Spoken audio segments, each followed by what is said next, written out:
पद दीना।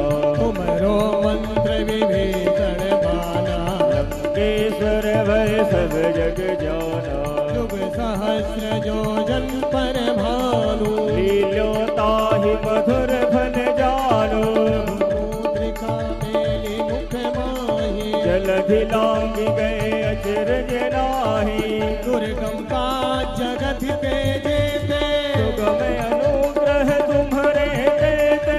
नाम तुम्हारे तुम रखवारे, होत ना क्या बिनु पैसारे। सब सुख लगे तुम्हारी शरणा, तुम रक्षक काहू को डरना।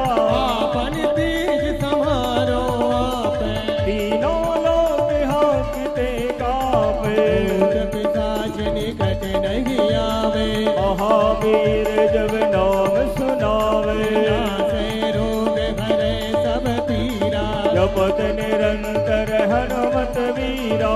संकट ते हनुमान छुड़ावे, मन क्रम वचन ध्यान जो लावे। सब पर राम तपस्वी राजा, जिनके काज सकल तुम साजा।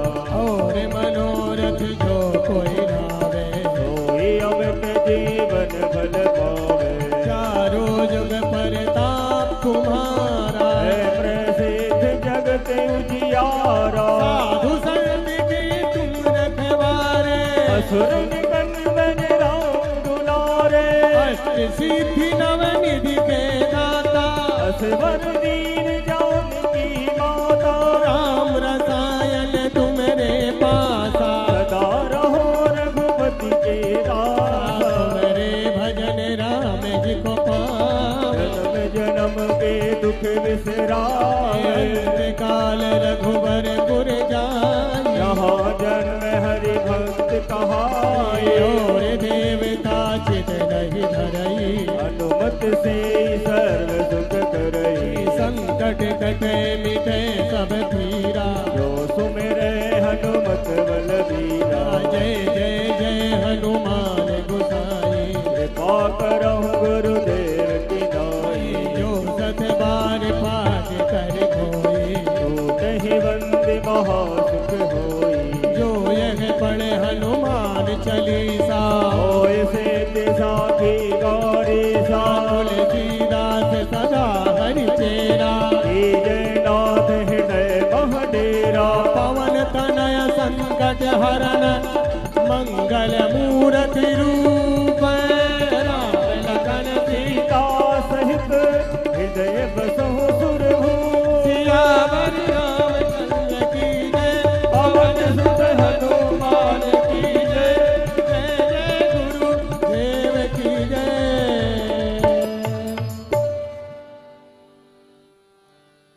तत्थो सूर्यो अजायता त्रोत्राद्वायुष्य प्राणस्य मुखा अग्निरजायता। श्री भागवत भगवान की है आरती, पापियों को पाप से है तारती। श्री भागवत भगवान की है आरती। पापियों को पाप से है तारती। ये अमर ग्रंथ ये मुक्ति पंथ ये पंचम वेद निराला, नव ज्योति जगाने वाला। ये अमर ग्रंथ ये मुक्ति पंथ ये पंचम वेद निराला, नव ज्योति जगाने वाला। हरि नाम यही हरि धाम यही, हरि नाम यही हरि ध्यान यही। जग के मंगल की आरती, पापियों को पाप से है तारती। श्री भागवत भगवान की है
वंदनम मंत्रपुष्पेत ओम जगनेन जगनमय जन्त देवाष्टानि धर्माणि प्रथमान्यातन्ना पीहनाकं महिमानः सजन्त यत्र पूर्वे राध्याः सन्ति देवाः ओम कांति तृतामृतसारदिन्दर्यत्रैकतो विलिपितामचिताङ्गशोभा वृन्दावने कृतया मुनिगाङ्गसाङ्गं राधामुकुन्दयुगलं तदहं नमामि नानासुगन्धिपुष्पाणि यथा कालोद्भवानि च पुष्पाञ्जलिमया दत्तग्रहाणः परमेश्वरा ओम पुराणस्फुटतमाय नमः मंत्रपुष्पाञ्जलिं समर्पयामि। बोल भागवत भगवान की जय। बोल वृंदावन बिहारी लाल की जय। बोल व्यास जी महाराज की जय हो। बोल सदगुरुदेव भगवान की जय हो। सत्य सनातन धर्म की जय जय हो। जय श्री राधे राधे। जय जय श्री राधे।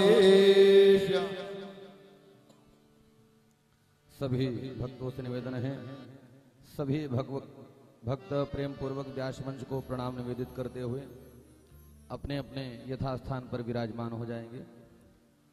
सभी भक्त अपने अपने आसन को ग्रहण करेंगे।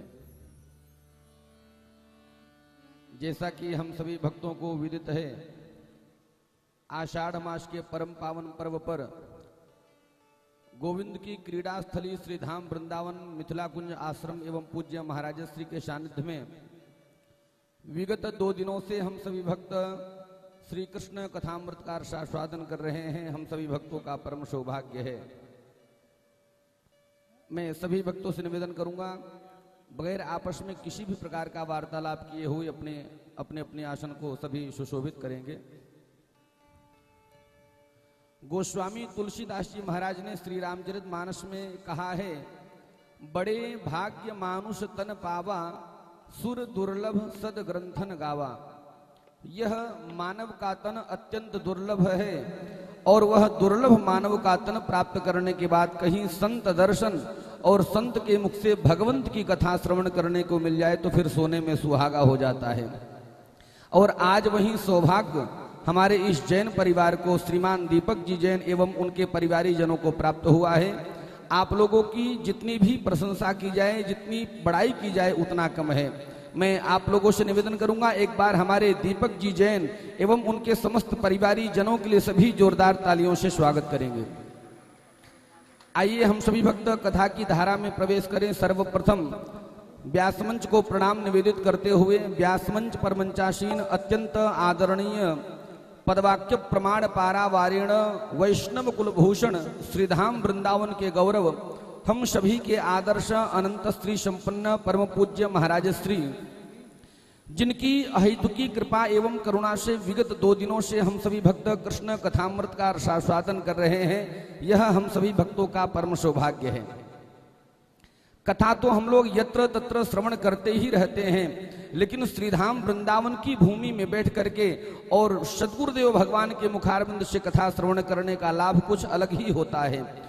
जिन श्री वृंदावन के विषय में हमारे श्रीमद् भागवत महापुराण में वर्णन आता है, धन्यम वृंदावनम तेन भक्तिर नृत्यत यत्र च, यहाँ के कण कण में आज भी भक्ति नृत्य करती है।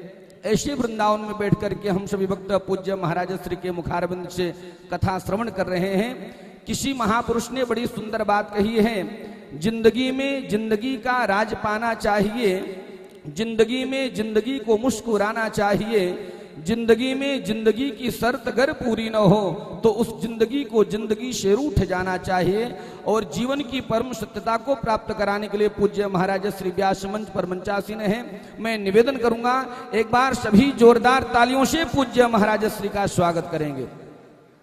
और जो भी भक्त कथा प्रांगण में उपस्थित हैं एवं सोशल मीडिया के माध्यम से फेसबुक, यूट्यूब एवं संतवाणी टीवी चैनल के माध्यम से कथा से जुड़ रहे हैं, आप सभी भगवत भक्तों का भी बहुत बहुत वंदन है, बहुत बहुत अभिनंदन है।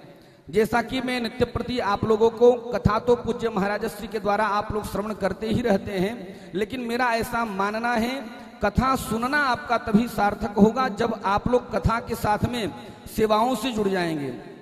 और श्रीधाम वृंदावन की सेवाओं से जोड़े रखने के लिए हमारे मिथिला कुंज आश्रम वृंदावन में अनेकानेक प्रकार के सेवा प्रकल्प चलाए जा रहे हैं। जिनमें सर्वप्रथम आप लोग अपने टीवी स्क्रीन पर देख रहे होंगे किस प्रकार से भारत ही नहीं अपितु संपूर्ण विश्व का एक अलौकिक एक अनूठा मंदिर श्रीमद् भागवत महापुराण का मंदिर बनने जा रहा है, जिसमें श्रीमद् भागवत जी के 18,000 श्लोक शिलालेख किए जाएंगे, पत्थर में लिखे जाएंगे।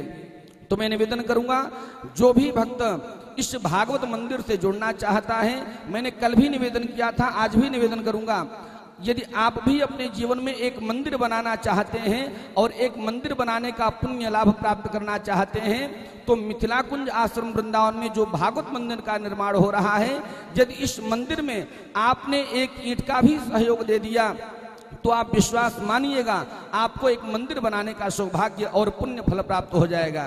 तो मैं निवेदन करूंगा जो भी भक्त इस भागवत मंदिर से जुड़ना चाहते हैं, एक ईंट की सेवा राशि मात्र 1100 रुपये है।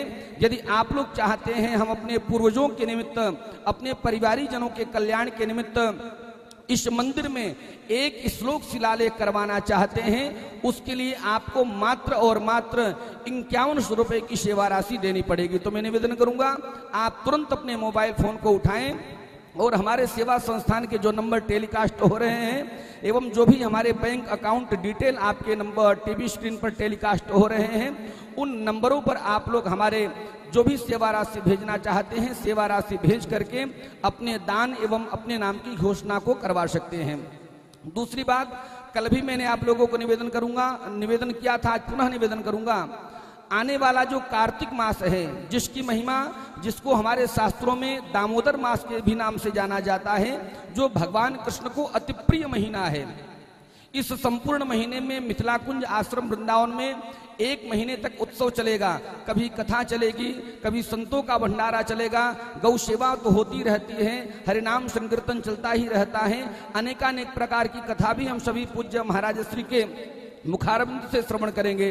तो मैं निवेदन करूंगा यदि आप लोग भी 1 महीने तक श्रीधाम वृंदावन में कार्तिक वास करना चाहते हैं, कार्तिक मास में निवास करना चाहते हैं, तो आप लोगों को 8,000 एवं 15,000 रुपए की सेवा राशि देकर के आप लोग 1 महीने तक मिथिला कुंज आश्रम वृंदावन में निवास कर सकते हैं। आपके रहने की, आपके खाने की, आपके चाय नाश्ते की संपूर्ण व्यवस्था हमारे मिथिला कुंज आश्रम वृंदावन के द्वारा किया जाएगा। तो मैं सभी माताओं से निवेदन करूंगा यदि आप लोग भी 1 महीने तक श्रीधाम वृंदावन में कार्तिक महीने में निवास करना चाहते हैं, उसके लिए भी आप लोग संपूर्ण जानकारी आपके टीवी स्क्रीन पर नंबर टेलीकास्ट हो रहे हैं, उन नंबरों पर फोन करके आप लोग जानकारी को प्राप्त कर सकते हैं। निवेदन करूंगा नामांकन प्रारंभ हो चुका है, बहुत जल्दी से जल्दी आप लोग फोन करके अपने नाम एवं अपने स्थान को सुनिश्चित करा सकें। आइए हम सभी भक्त कथा की धारा में प्रवेश करें। इससे पूर्व एक बहुत ही सुंदर छोटी सी और बहुत मनोहारी सूचना मैं आप लोगों के सामने रखना चाहता हूं। ये जिस आश्रम में कथा हो रही है, जिसका नाम मिथिला कुंज आश्रम वृंदावन है, आज यह किसी परिचय का मोहताज नहीं है। भारत के जितने भी बड़े बड़े अंतर्राष्ट्रीय कथावाचक इस समय बने हुए हैं, वह मिथिला कुंज आश्रम की ही देन है। यह आश्रम कोई साधारण नहीं, अपितु यह सिद्धपीठ हो चुकी है, और सिद्धपीठ होने में एक बहुत बड़ी भूमिका यहाँ पर जो अखंड कई वर्षों से जो हरिनाम संकीर्तन राधे कृष्ण कृष्ण कृष्ण राधे राधे, ये जो महामंत्र यहाँ पर चल रहा है, आप लोगों को बताते हुए हमें अत्यंत प्रसन्नता हो रही है। विगत 32 वर्षों से यहाँ पर अखंड हरिनाम संकीर्तन चल रहा है, और आज आप लोगों को जानकर के प्रसन्नता होगी, गुप्त नवरात्रि का परम पावन चल रहा है। आज हरिनाम संकीर्तन का 32वां वर्ष पूर्ण हुआ है, और पूज्य महाराज श्री के सानिध्य में हरिनाम संकीर्तन का 33वां वर्ष प्रारंभ हो रहा है। इसके लिए पूज्य महाराज श्री को बहुत बहुत धन्यवाद देते हैं। मैं निवेदन करूंगा एक बार सभी जोरदार तालियों से पूज्य महाराज श्री को स्वागत करेंगे। तो मैं निवेदन करूंगा ये सब सेवा प्रकल्प तभी चल रहे हैं जब आप जैसे दानदाता, आप जैसे भामाशाह हमारे मिथिला कुंज आश्रम वृंदावन के सेवा प्रकल्पों से जुड़ रहे हैं। तो मैं निवेदन कर रहा था जो 32 वर्षों से यह अखंड हरिनाम संकीर्तन चल रहा है, यदि आप लोग चाहते हैं यह अखंड हरिनाम संकीर्तन अनवरत चलता ही रहे, यदि आप लोग भी अपने नाम से, अपने परिवारी जनों के नाम से, और मैं तो निवेदन करूंगा, यदि आपके घर में किसी भी प्रकार का उत्सव हो, यदि आपके घर में किसी का वर्षगांठ हो, वैवाहिक वर्षगांठ हो, यदि आपके घर में आपके बच्चे का जन्मदिवस हो, तो आप जन्मदिवस एवं वैवाहिक वर्षगांठ को मंगलमय बनाने के लिए एक दिन का संकीर्तन आप लोग मिथिला कुंज आश्रम वृंदावन में करवा सकते हैं। यदि आप लोग घर बैठे अखंड हरि नाम संकीर्तन करवाना चाहते हैं मिथिला कुंज आश्रम वृंदावन में, एक दिन की संपूर्ण सेवा राशि मात्र और मात्र 1500 रुपए की रखी गई है। और यदि एक महीने तक आप लोग अखंड हरिनाम संकीर्तन करवाना चाहते हैं तो उसके लिए आप लोगों को मात्र और मात्र 25,000 रुपए की सेवा राशि देनी पड़ेगी। तो यदि आप लोग भी अपने बच्चे का जन्मदिवस बनाना चाहते हैं वास्तविक रूप में, यदि आप लोग वास्तविक रूप में असली, यदि आप लोग वैवाहिक वर्षगांठ, शादी की सालगिरह मनाना चाहते हैं, तो मैं आप लोगों से आग्रह करूंगा, आप लोग जरूर मिथिला कुंज में चल रहे इस अखंड हरिनाम संकीर्तन से जुड़े और पुण्य लाभ को प्राप्त करें। तो मैं निवेदन करूंगा, आप लोग तुरंत अपने मोबाइल फोन को उठाएं और हमारे मिथिला कुंज आश्रम वृंदावन के जो नंबर टेलीकास्ट हो रहे हैं उन नंबरों पर फोन करके आप लोग जानकारी को प्राप्त कर सकते हैं, अपने दान एवं अपने नाम की घोषणा को करवा सकते हैं। एक निवेदन और करूंगा, आपकी टीवी स्क्रीन पर हमारे सेवा संस्थान का जो QR कोड है वो भी संचालित किया जा रहा है। तो यदि आप लोग गूगल पे, फोन पे, किसी भी प्रकार से यदि आप लोग ऑनलाइन सेवा करना चाहते हैं तो आप लोग उसके द्वारा भी हमारे सेवा संस्थान के सेवा प्रकल्पों से जुड़ सकते हैं। आइए हम सभी भक्त प्रवेश करें पूज्य महाराज श्री के सानिध्य में। दोनों हाथों को जोड़ करके एक ही निवेदन करेंगे, हे गुरुदेव आप हमको ठीक वही कथा सुनाइए जो कल कल निनादनी स्वजन हृदय आह्लादनी महारानी भागीरथी की धवल धारा के किनारे आमरण अनशन व्रत परायण महाराज राजा परीक्षित को कथा जो भगवान सुखदेव स्वामी ने श्रवण कराई थी, बिल्कुल ठीक वही कथा श्रवण करा करके हमारे मानव जीवन को धन धन्य बनाए, कृतकृत्य बनाए। परम पूज्य व्यास जी महाराज श्री सद्गुरुदेव भगवान की जय।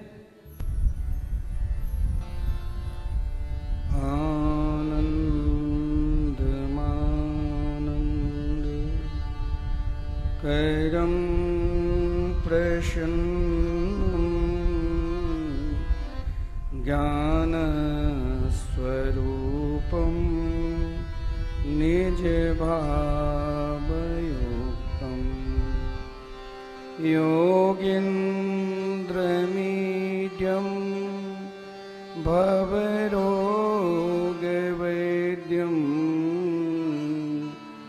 श्रीमद्गुरुं नित्यमहं स्मरामि।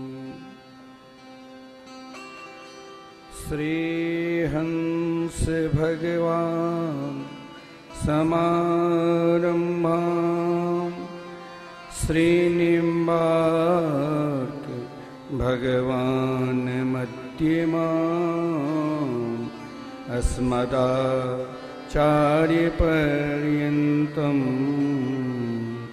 वन्दे गुरुं परम्पराम्।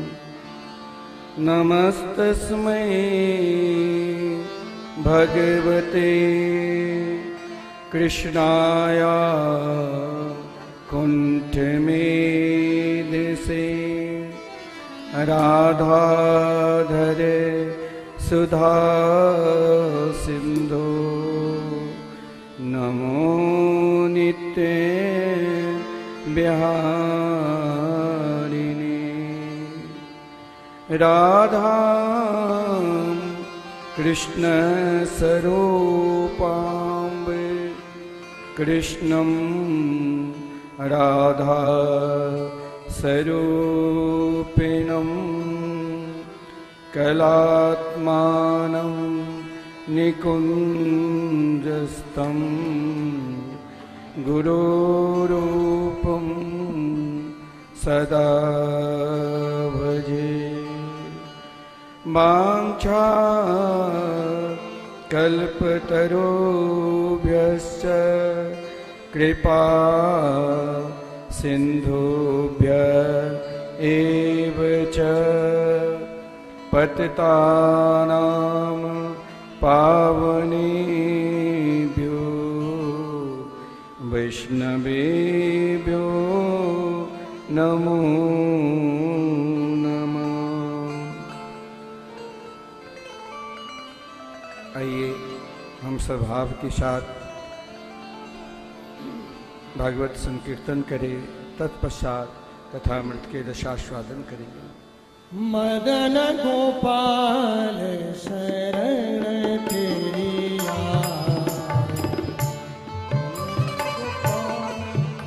शरण तेरी आयो।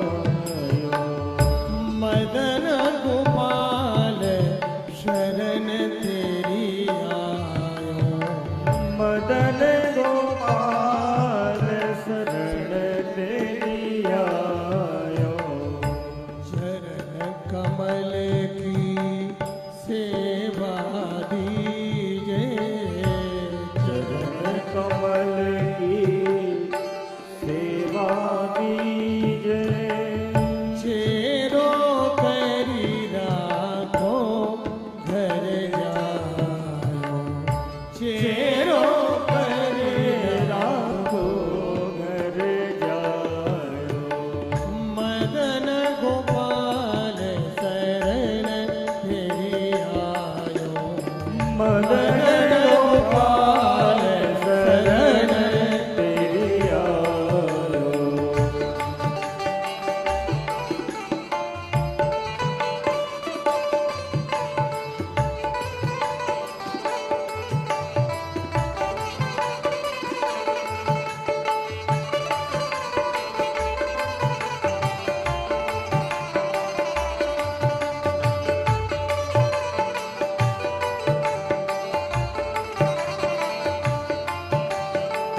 धनि धनि मात पिता सुत बंधु। धनि धनि मात पिता सुत बंधु। धनि जननी जिन गोद खिलायो। धनि जननी जिन गोद खिलायो। धनि धनि चरण चलत तीरथ को। धन धन चरण चलत तीरथ को। धनि गुरु जिनि हरि नाम सुनायो। धन गुरु जी ने हरि नाम सुनायो। मदन गोपाल शरण तेरी आयो। मदन गोपाल शरण तेरी आयो।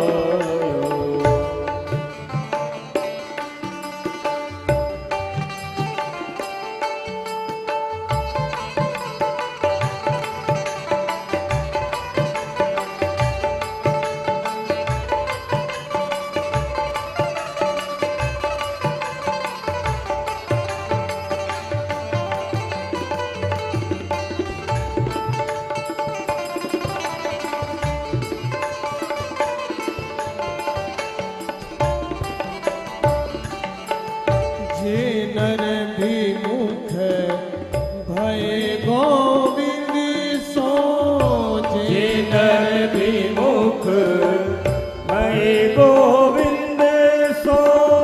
जे नर विमुख भय गोविंद सो।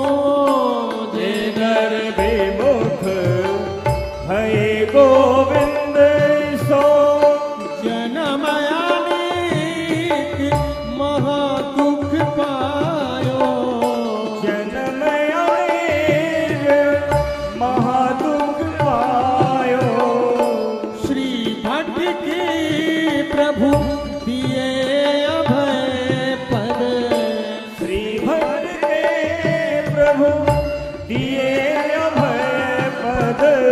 जब डर प्यो जब दास कहायो।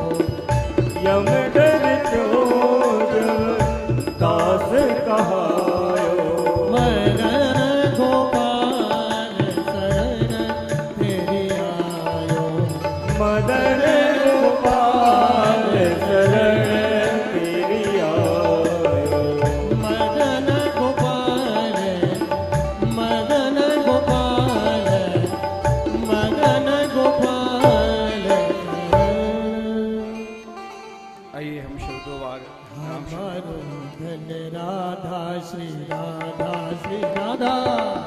हमारो धन राधा श्री राधा श्री राधा परम धन राधा श्री राधा श्री राधा परम धन राधा श्री राधा श्री राधा बरसाने वाली राधा राधा राधा राधा राधा बरसाने वाली राधा राधा राधा राधा राधा बरसाने वाली राधा राधा राधा राधा राधा बरसाने वाली राधा राधा राधा राधा राधा हम सबकी प्यारी राधा श्री राधा श्री राधा हम सबकी प्यारी राधा श्री राधा श्री राधा हमारो धन राधा श्री राधा श्री राधा हमारो धन राधा श्री राधा श्री राधा किशोरी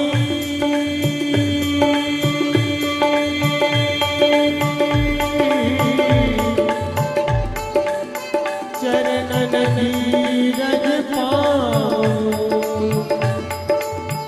बैठी रहो उलझन के कोने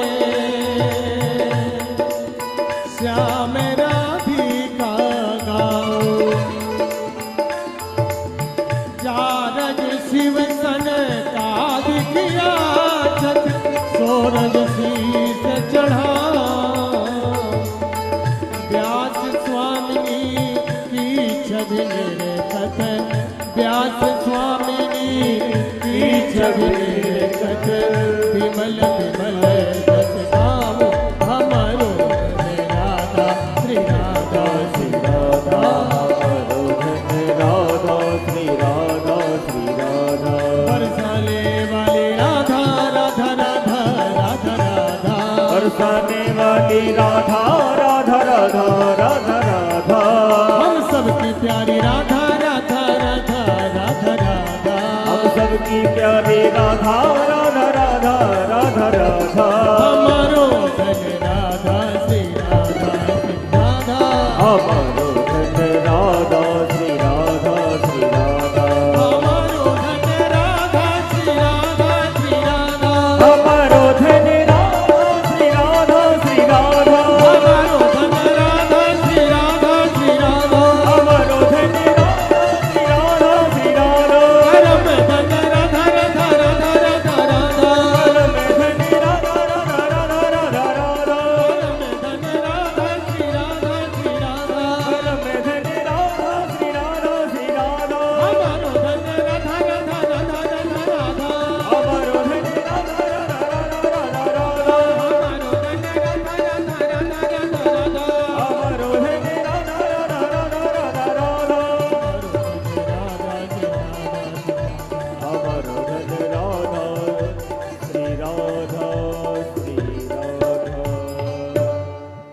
श्री राधा सर्वेश्वर भगवान की श्री सदगुरुदेव भगवान की श्रीमद्भागवत महापुराण की श्री सुखदेव जी महाराज की समस्त ब्रज मंडल की जय श्री हनुमान जी महाराज की जय जय जय श्री राम जय जय श्री राम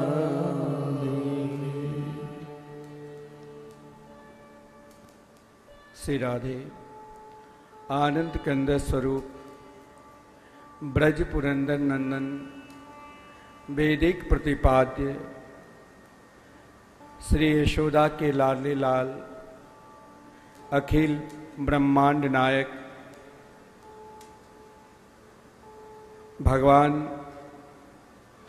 श्री कृष्ण चंद्र के वांगमयी प्रतिमूर्ति श्रीमद्भागवत सप्ताह कथा ज्ञान यज्ञ में हम सभी भक्त वृंद श्रोतागण उपस्थित हैं। इस दिव्य मिथिलाकुंज सत्संग भवन वृंदावन में श्रीमद्भागवत कथा के मुख्य आयोजक श्री दीपक कुमार जैन जी, श्री प्रीति जैन जी, श्री जयंत जैन जी, श्री गौतम जैन जी, श्री विमलेश जैन जी, श्री सुधीर जैन रोतम परिवार, श्री विक्की जैन रोतम परिवार, श्री विजय लता जैन, श्री संदीप जैन रोतम परिवार के द्वारा अपने पितरों के निमित्त श्री धाम वृंदावन में अनेकानेक विप्रों के द्वारा एक 28 भागवत के मूल पाठ के साथ विप्रों के द्वारा द्वासाक्षर मंत्र के जाप निरंतर चल रहे हैं। शास्त्र में कहा गया है, भाग वरो वृंदावन पायो, जा रज को सुर नर मुनितर से सूरज शीस नवायो। श्री धाम वृंदावन में आना और वृंदावन में आकर भगवान की महिमा को श्रवण करना, ये महाराज साक्षात युगल सरकार श्री राधा कृष्ण के विशेष कृपा है और आपके इष्ट के विशेष कृपा है, जो श्री धाम वृंदावन धाम में श्रीमद् भागवत कथा अमृत के रसास्वादन कर रहे हैं। जो भक्त संत वाणी चैनल के माध्यम से, यूट्यूब चैनल के माध्यम से इस कथा अमृत के रसास्वादन कर रहे हैं, श्री धाम वृंदावन से सभी को जय जय श्री राधे।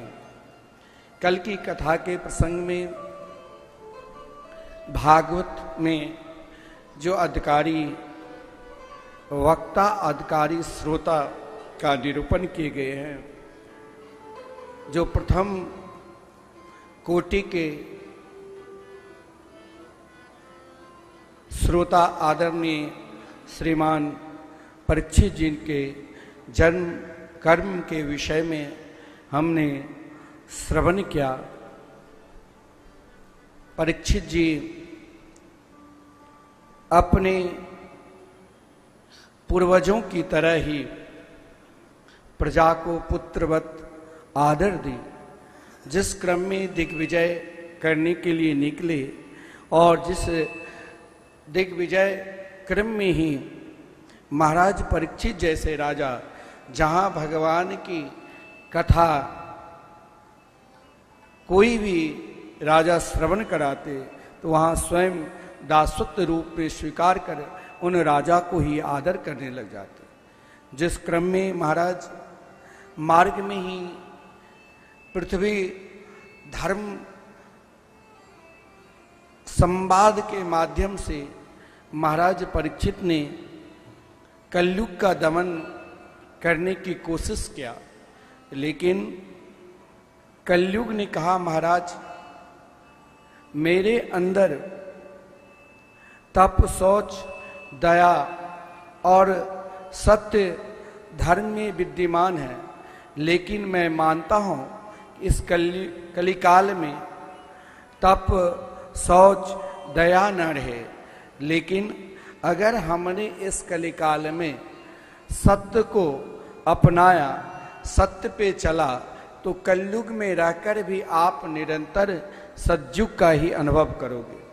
आप कहोगे कि महाराज सत्य बोलना ही क्या सत्य है? ऐसा नहीं है। सत्य इस कलिकाल में कहा गया है कि भगवान के मंगलमय नाम ही सत्य है। क्योंकि महाराज परीक्षित ने धर्म से जब पूछा कि महाराज आपको कष्ट ने किसे दिया है, तो धर्म संयुक्ति प्रश्न पर धर्म ने कहा कि महाराज मैं किससे दोष दूं। कोई कहते हैं कष्ट के कारण अपना स्वभाव भी कभी कभी कष्ट के कारण में बदल जाते हैं। कोई कहते हैं कर्मकांडी कि कष्ट का कारण अपना कर्म है, मीमांसक कहते हैं कि कष्ट का कारण अपना प्रारब्ध है, और हम स्वभाव में कहते हैं व्यवहारिक दृष्टि से कि कष्ट का कारण कभी कभी अपना स्वभाव भी हो जाता है। लेकिन महाराज परीक्षित ने कलयुग का दमन किया। मानता हूं कलयुग महाराज परीक्षित के शरण में आए तो महाराज परीक्षित ने कृपा करके सोने में दे दिया। कल एक सज्जन ने हमसे पूछा क्या सोने में अगर कलयुग है तो हर पूजन में जब भी कोई संकल्प होता है, कोई अनुष्ठान होता है, उसमें स्वर्ण दान क्यों प्रधान दिया गया है? वहां देखिए सोना भगवान ने गीता में भी वर्णन किए, अनेक शास्त्र पुराण में भी है कि हिरण्यगर्भ यानी भगवान के स्वरूप भी स्वर्ण सोना में है। लेकिन जो अनीति पूर्वक, अधर्म पूर्वक, किसी को मारकर, किसी से बेमन पूर्वक अगर कोई सोना लेते हैं तो उसमें कलयुग के वास है। और यही कारण हुआ महाराज परीक्षित ने कलयुग को एक भाव से छोड़ा था, क्योंकि जिस समय कलयुग ने कहा कि महाराज मैं मानता हूं कि मेरे अंदर नाना प्रकार के अवगुण हैं, नाना प्रकार के अवगुण में भी मेरे पास एक श्रेष्ठ गुण है, जो गुण ना सतयुग में थे, ना त्रेता में, और ना ही द्वापर में। बोले क्या गुण? इस कलयुग में एक गुण है। कलयुग में मानसिक यदि हम कोई भी पुण्य करते हैं तो महाराज जैसे श्री दीपक जैन जी की इच्छा हुई वृंदावन में हम कथा करावे और भागवत के मूल पाठ के साथ साथ कथा अमृत के रसास्वादन कर रहे हैं, उनके परिवार की और लोगों की इच्छा होगी। लेकिन अगर सामर्थ्य नहीं है परंतु मन में भाव है तो पुण्य, यदि मानसिक सेवा हम करते हैं ना, मानसिक सेवा से कभी कभी प्रकट सेवा का भी आप अनुभव करने लग जाओगे। क्योंकि कलयुग ने कहा, जो इस युग के राजा है, कि मेरे अंदर एक बहुत श्रेष्ठ गुण है, कुशल्यानासु सिद्ध्यंति नेत्रानि कृतानियत। इस कलयुग में हम यदि मानसिक पाप करते हैं ना तो वो नहीं लगता है। लेकिन इस कलयुग में, क्योंकि अगर मानसिक पाप लगने लग जाए तो चलते फिरते किसी न किसी कारण वसात पाप बन ही जाता है। तो इसीलिए महाराज कलयुग ने कृपा करके कहा कि इस कलयुग में मानसिक पाप नहीं लगते हैं, लेकिन मानसिक अगर हम मन से आराधना करते हैं, मानसिक यदि हम जाप करते हैं, मानसिक यदि हम ध्यान करते हैं तो उनका फल जरूर मिलता है। महाराज परीक्षित ने स्वयं उन सोना को लेकर अनुभव किया जो सोना अनीति पूर्वक था। जो महाराज जब जरासंध को आदरणीय भीमसेन ने मारा और जरासंध के पुत्र सहदेव की इच्छा नहीं थी कि मुकुट लेकर जाए, फिर भी भीमसेन ने उन मुकुट को लेकर उन कोष में रखा जहां अनेकानेक प्रकार के मुकुट थे। हो सकता है आपके द्वारा जो प्रदत्त धन अनीति पूर्वक है, अधर्म पूर्वक है, और इस समय आपके बहुत प्रभाव है। कभी कभी क्या होता है, तप के बल से, अगर असुर भी तप के बल से महाराज स्वयं को भगवान के रूप में हो जाते हैं। जब तक तप रहता है तब तक महाराज उनसे कोई लड़ता नहीं है। देवता लोग उनके भय से भयभीत होकर कंदरा में छुप जाते थे, लेकिन तप समाप्त हुआ तो फिर वो असुर चाहे नाना प्रकार के प्रभावशाली है, फिर भी उनका अंत होता है। तो अधर्म पूर्वक, अनीति पूर्वक धर्म में कहीं न कहीं दोष भी छुपा रहता है, जिस दोष के कारण महाराज परीक्षित जैसे परम प्रतापी धर्मात्मा राजा, जिसने नित्य प्रातः काल के समय उठकर संतों की सेवा और भगवान के ध्यान किए, और आज प्रातः काल के समय में महाराज परीक्षित ने उन मुकुट का स्पर्श किया और मुकुट धारण करने के पश्चात शिकार कर खेलने का भाव जगा।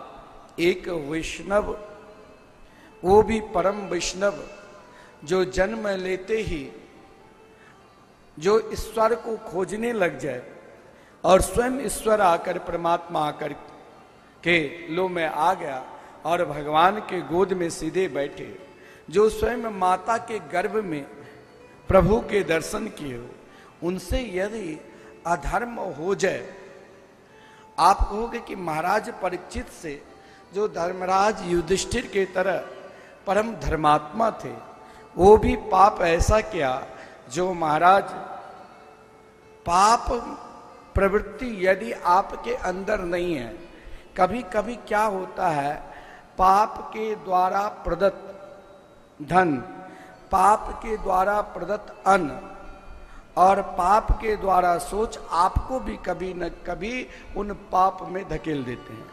एक बार क्या हुआ, तो वृंदावन में एक बहुत श्रेष्ठ भजनानंदी थे, उनका नाम, जब कोई वृंदावन आते थे सब उनसे मिलने के लिए जाते, ऐसे प्रभावशाली। कभी कभी महाराज अधिक प्रभाव होने पर भी पतन का डर रहता है। अब देखिए, वृंदावन आते हैं, बाबा प्रेमानंद से मिलते हैं, तो कोई जरूरी नहीं है महाराज आज उनके नाम पर यूट्यूब चैनल पर ऐसे ऐसे दे रखा है कि राधा रानी पैर दबाते हैं। तो जो सही में जिनके इष्ट के प्रति निष्ठा है, उनके यदि तकलीफ होता है तो वो भी महाराज कहीं ना कहीं पाप में बदल जाते हैं। यहां महाराज संत यमुना किनारे एक कुटिया बनाकर भजन कर रहे थे, उनके प्रभाव चारों तरफ फैल गए, और जिस प्रभाव के कारण एक कलकत्ता से वेश्यावृत्ति करती थी, वेश्यावृत्ति से प्रदत्त धन लेकर महात्मा के पास आई और महात्मा से कहा, महाराज मुझे भंडारा करना है। पहले के महात्मा जो भजनानंदी रहते थे ना, वो सबके अन्न भी नहीं खाते थे। आज भी ऐसे ऐसे भजनानंदी महात्मा हैं, उन अन्न को ही लेते हैं जिसमें सही देखते हैं कि ये अन्न खाने से भजन बढ़ेगा कि भजन कम हो जाएगा। जिससे भजन कम होगा उसे कभी ग्रहण नहीं करते हैं, और जिससे भजन बढ़ता है वही वस्तु के सेवन करते हैं। उन महात्मा के आश्रम में वो वेश्या आकर धन दिया, बहुत जोरदार भंडारा हुए, भंडारा में सब भोजन किए। आप कहोगे कि भंडारा, अगर महात्मा के आश्रम पे भंडारा हुए तो भगवान के भी भोग लगाया गया होगा।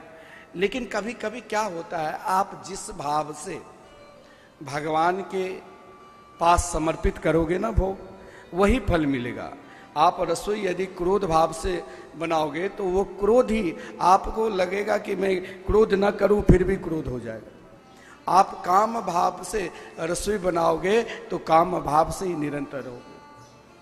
जिस भाव से भगवान को समर्पित करोगे वही भाव आपको प्रसाद के रूप में मिलेगा। महात्मा ने भी वो अन्न खाया जो महाराज 24 घंटे में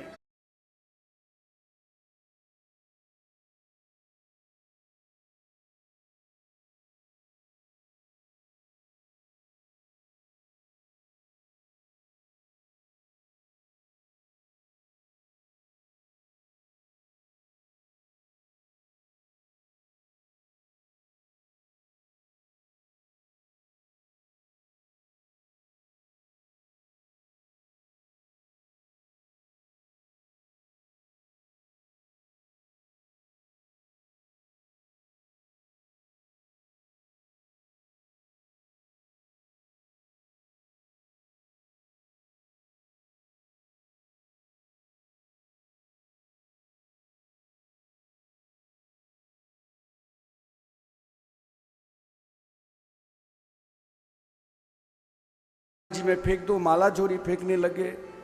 बोले कारण क्या है? कारण को पहचाना तो देखा कि महाराज आज जो ये अन्न खाए हैं वो एक वेश्या के द्वारा प्रदत्त अन्न था, जिस कारण इनके मन आज बदल गए। जो कल तक परम भजनानंदी थे, जिनके भजन के प्रभाव चारों तरफ जय जयकार हो रहे थे, और आज एक क्षण के लिए मन बदला, सब कुछ छूट गए। लेकिन जब मन बदलने लग जाए उस समय महापुरुष की कृपा चाहे जिस माध्यम से हो जाए, महाराज परीक्षित के मन बदला। आदरणीय श्रीमान सूत जी कहते हैं कि महाराज परीक्षित ज्यों ही उन मुकुट को पहना, और मुकुट को पहनकर महाराज आज संतों के निकट नहीं जाकर, देखिए प्रभाव जिस प्रकार सोच रहेगा, जैसा विचार रहेगा, प्रभाव आपके पास वैसे ही आ जाएगा। महाराज परीक्षित जो नित्य प्रातः काल बैठकर भगवान के भजन करने वाले, आज वही जो संतों की सेवा करने वाले हैं, आज उस रथ पर, तीव्र गति रथ पर बैठकर हस्तिनापुर से महाराज 1400 किलोमीटर दूरियों पर कौशिकी नदी के किनारे, और साधु संत महात्मा विशेषकर नदी किनारे भजन करते हैं। और वहां पर महाराज ऐसे भजनानंदी जो त्रिकालदर्शी थे, और महाराज वहां समी के ऋषि के गले में मरा हुआ सर्प डालकर लौट गए। कारण जो महाराज भजन में भूख प्यास कब लगे कब ना लगे पता नहीं, आज महाराज परीक्षित की वो गति हो गई जो भजनानंदी महाराज संत के गले में मरा हुआ सर्प डालकर अपनी राजधानी की ओर आ गए। प्रभाव देखो, एक क्षण के मुकुट रोज सोने की ही पहनते थे, लेकिन एक क्षण के प्रभाव से मुकुट पहनते ही जो नित्य संतों की सेवा में तत्पर रहते थे, आज महाराज उनके गले में मरा हुआ सर्प डाल दिया।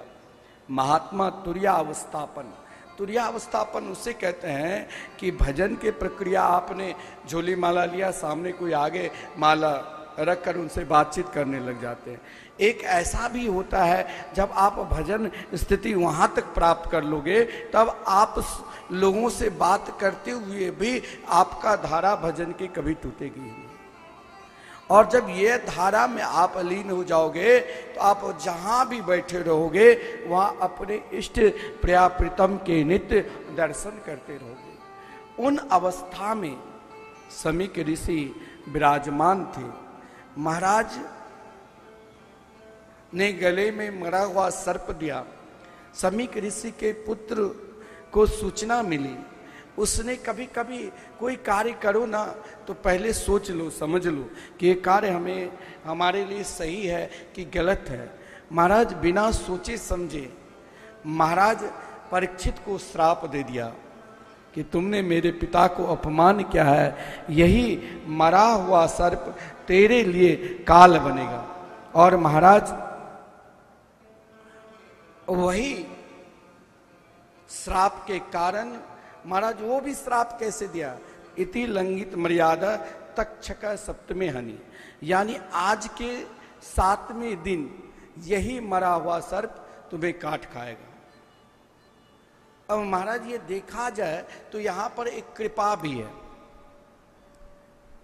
हमारे पूज्य गुरुदेव कहा करते हैं कि देखो महाराज परीक्षित तो भारत के सम्राट थे, तो सप्तमे हनि 7 और मकार के 5 दिन का अर्थ कर दिया, यानी 5 दिन में सारी व्यवस्था करके, जैसे आप वृंदावन आए हो कि मुझे 7 दिन रहकर कथा सुननी है, तो घर की सारी व्यवस्था करने के बाद ही आप आए हो। उसी प्रकार महाराज परीक्षित ने अपने पुत्र जन्मेजय को राज्याभिषेक देकर और स्वयं भजन करने के लिए निकल गए। अब देखिए भजन के भी कोई न कोई प्रेरणा महात्मा के द्वारा ही मिलते हैं। जब तक आपकी प्रेरणा, यहां कभी कभी महात्मा आपको किसी माध्यम के द्वारा आ जाएंगे और कभी संत आपके पास सदगुरु के माध्यम भी आ जाएंगे। बिना प्रेरणा से आप भगवान के निकट पहुंच ही नहीं सकते हो। महाराज परीक्षित के 7 दिन के ही श्राप लगा, 8 दिन के क्यों नहीं? देखिए एक बात ध्यान देना, हम सब जो माता के गर्भ में निवास करते हैं, जीव मात्र ही परीक्षित है। परीक्षित ने जन्म लेते ही सबके गोद में बैठे, लेकिन भगवान के गोद में जाते ही सबके गोद में रोने लग जाते थे, भगवान के गोद में जाकर मुस्कुराने लगे। इसीलिए परीक्षनाथ थी परीक्षिता, जन्म से ही भगवान को खोजने लगे। जानते थे कि हम सभी को 7 दिन के अंदर सोम मंगल बुध बृहस्पति शुक्र शनि रविवार, सप्ताह के 7 दिन कभी न कभी मरना ही पड़ेगा। लेकिन इन 7 दिन में ही हमें परमात्मा को खोजना है। परमात्मा को कहां खोजूं, किस माध्यम से खोजूं, परमात्मा कैसे मिलेंगे? जहां पर महाराज परमात्मा की खोज पूर्ण रूप से हो जाए, और जब पूर्ण रूप से परमात्मा की खोज हो जाए तो फिर ये देहाभिमान नहीं रहेगा। इसलिए महाराज परीक्षित जब अपने दिव्य धाम को जाने लगे तो यही अपने गुरुदेव से कहा, आदरणीय श्रीमान सुखदेव जी से, सिद्धोस्मि नुगृतोस्मि भवता करुणात्मना, आपने मुझे पहचान करा दिया इस संसार में एकमात्र भगवान के मंगलमय नाम ही सत्य है। परमात्मा के शरणागति ही सत्य है। शरीर जन्म लेता है, शरीर मरता है। महाराज परीक्षित जब सूख तीर्थ में जाकर और महाराज एक इच्छा एक ध्येय से बैठा, इच्छा और संकल्प अगर सही है तो संकल्प लेने मात्र से ही संकल्प के फल मिल जाता है।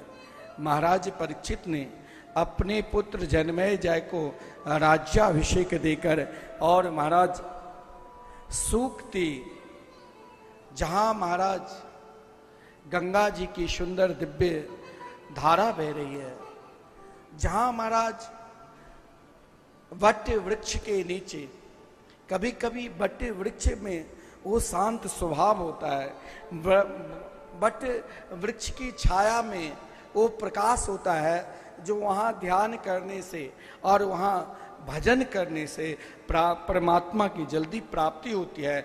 महाराज परीक्षित जहां पर बैठकर प्रतीक्षा कर रहे थे कि कैसे परमात्मा को प्राप्त करूं, तो वहां पर महाराज ब्रह्मलोक में रहने वाले ब्रह्मर्षि, देवर्षि, देवलोक में रहने वाले और पृथ्वी लोक में रहने वाले बड़े बड़े भजनानंदी राजर्षि सब के सब उपस्थित होकर महाराज परीक्षित को अपने अपने मत के अनुसार, अपने अपने पंथ के अनुसार और अपने अपने धर्म के अनुसार उपदेश दिया।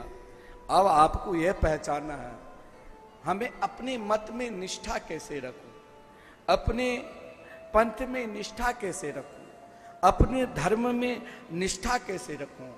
और जब हम अपने धर्म में तटस्थ है तो वही धर्म एक दिन साक्षात परमात्मा के रूप में आकर आपके निकट उपस्थित हो जाएंगे। महाराज परीक्षित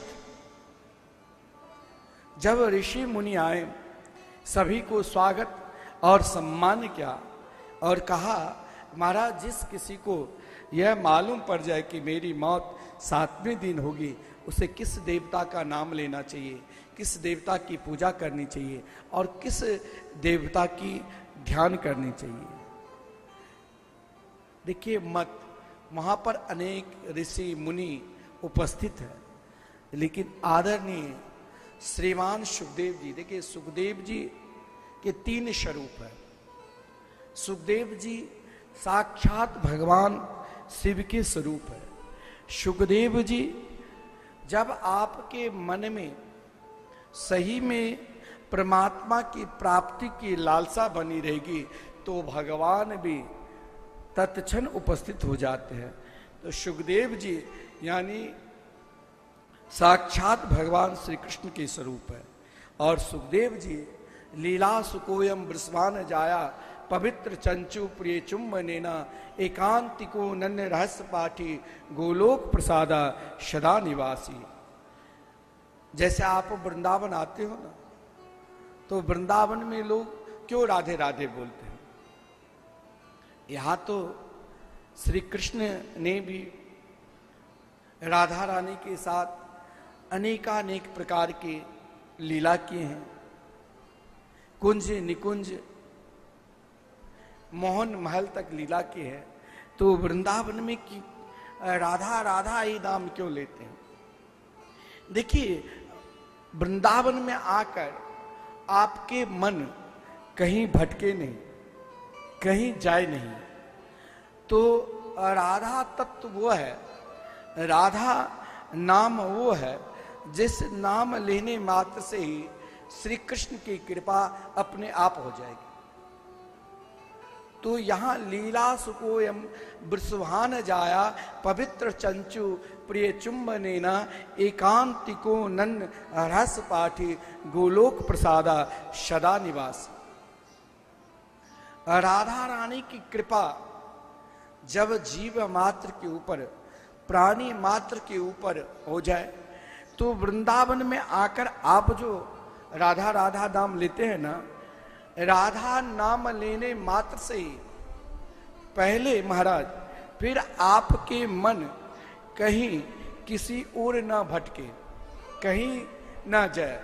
एकमात्र श्री राधा कृष्ण के नित्य लीला में, नित्य निकुंज में प्रवेश मिले। इसीलिए महाराज कहा गया है, र शब्दस्तु रमावाची लीलावाची धनुस्मृत धरावाची ध शब्दोत्र याकारो वृजापर। राधा शब्द में जो 4 अक्षर है ना, आप वृंदावन आते हो ना, तो संपूर्ण तीर्थों में आप मानो हम जा चुके हैं, संपूर्ण देवताओं के पूजन कर चुके हैं। और उन देवताओं की कृपा, उन पूर्वजों की कृपा और उन तीर्थों की कृपा से ही आप वृंदावन में आए। क्योंकि वृंदावन में आकर आपने राधा नाम लिया। रा शब्दस्तु रमावाची, राधा में जो राकार शब्द है ना, वो सभी को लक्ष्मी चाहिए। ऐसा कोई भी नहीं है जिनको लक्ष्मी नहीं चाहिए। लेकिन वृंदावन में बहुत लोग बोलते हैं भाई वृंदावन में कोई गरीब नहीं है। एक महाराज रोड पर जो बैठे हैं ना, आप कोई भोजन करा देते, पानी पिला देते हैं, लेकिन वो भी जब मरते हैं तो उनके पास भी 2-4 लाख रुपया रहते हैं। हमारे पूज्य गुरुदेव के पास एक सज्जन निरंतर आते रहते थे। वो जंगल में जाकर लकड़ी काटकर बेचता रहता था और भिक्षाटन भी करता था। आज से महाराज 30-35 साल पहले वो जब मरा तो 4-5 लाख रुपये थे। लेकिन उसने पूज्य गुरुदेव को दिया। गुरुदेव ने कहा आप किसी और महात्मा को दे दो, वो तो परम त्यागी थे।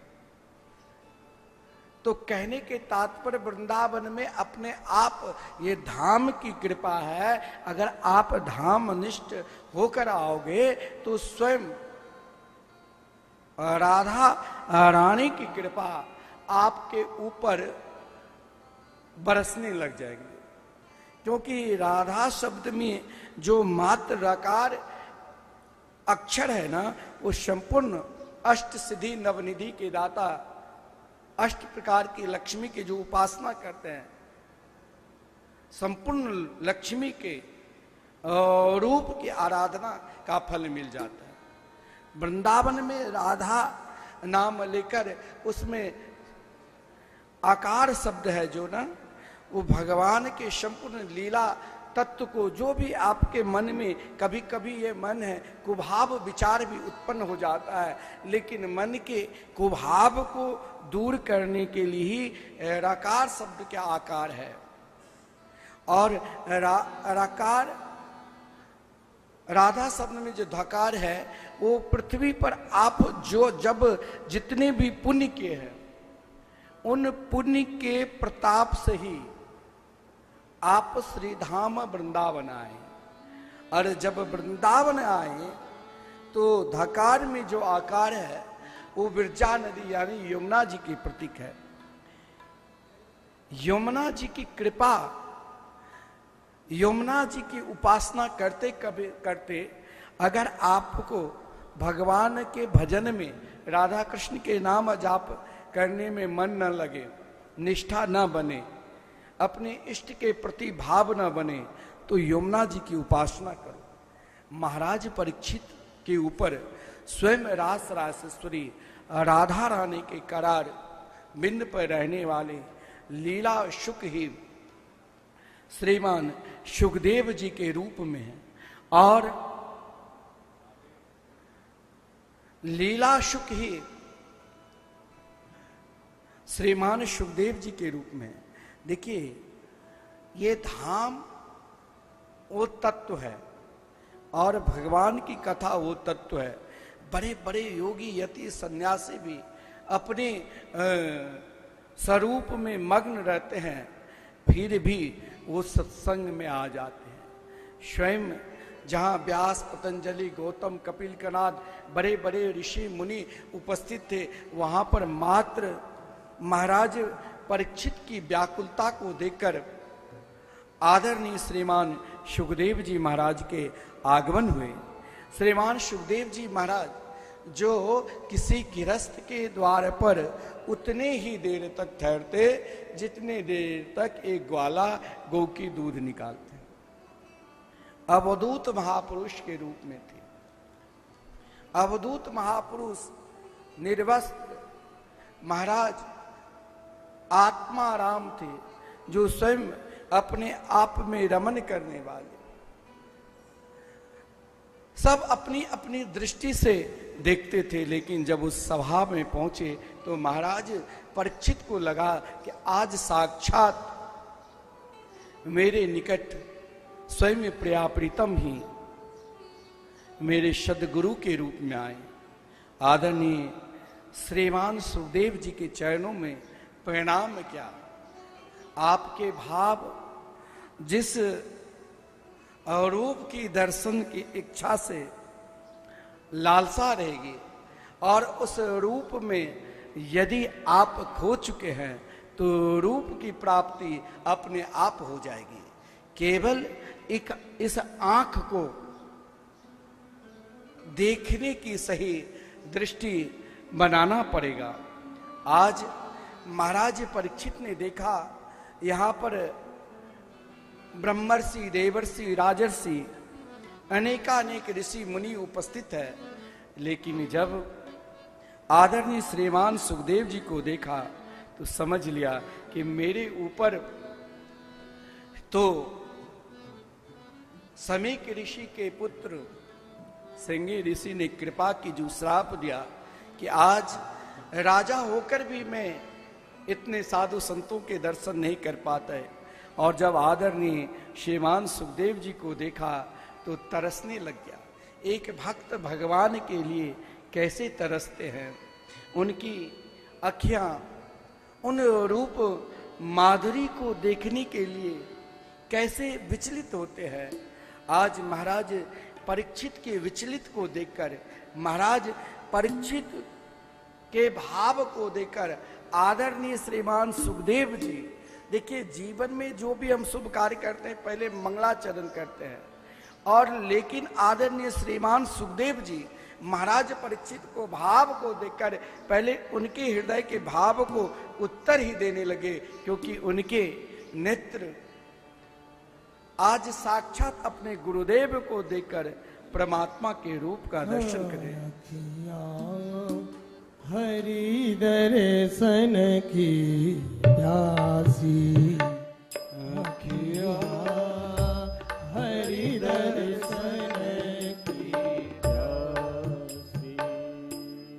अखियाँ हरि दर्शन की प्यासी, अखियाँ हरि दर्शन की प्यासी।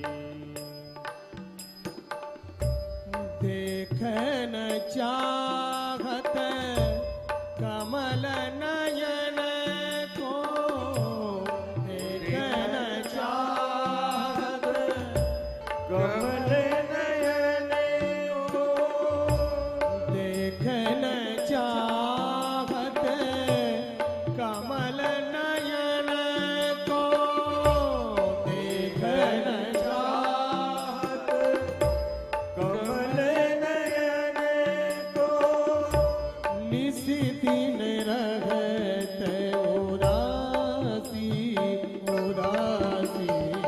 अखियाँ हरि दर्शन की प्यासी, अखियाँ हरि दर्शन की प्यासी।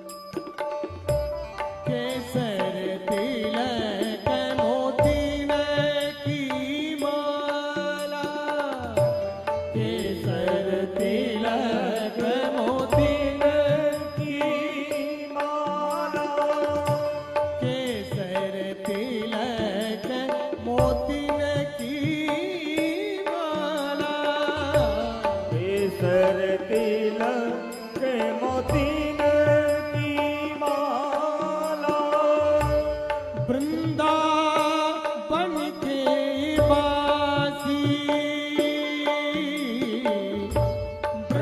वृंदावन के वासी,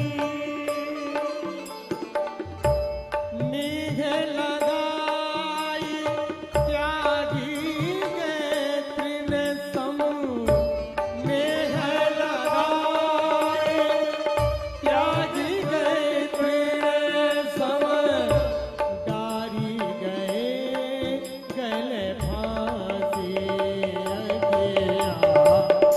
अखियाँ हरि दर्शन की प्यासी, अखियाँ हरि दर्शन की प्यासी।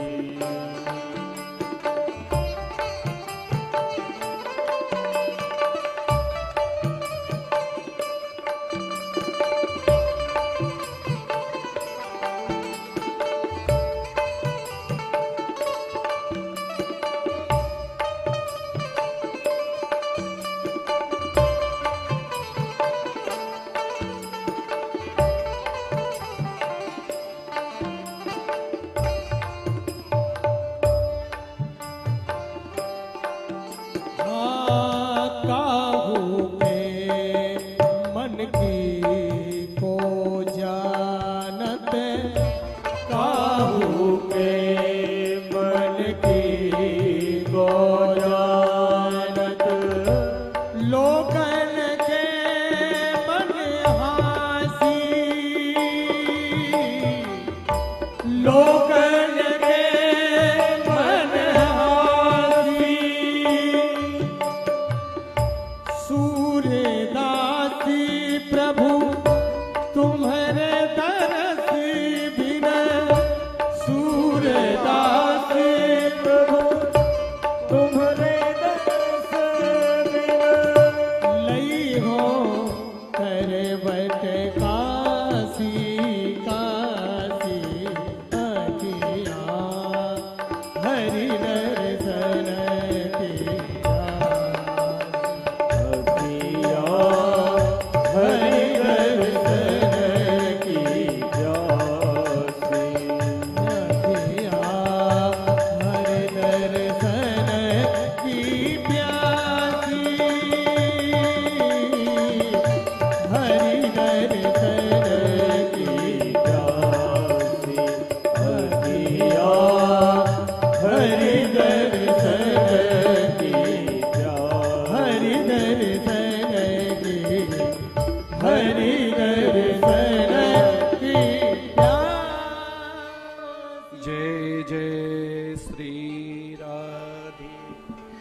एक बात ध्यान देना, महाराज परीक्षित जब तक पृथ्वी के सम्राट थे तब तक उनके निकट परम अवधूत वेशधारी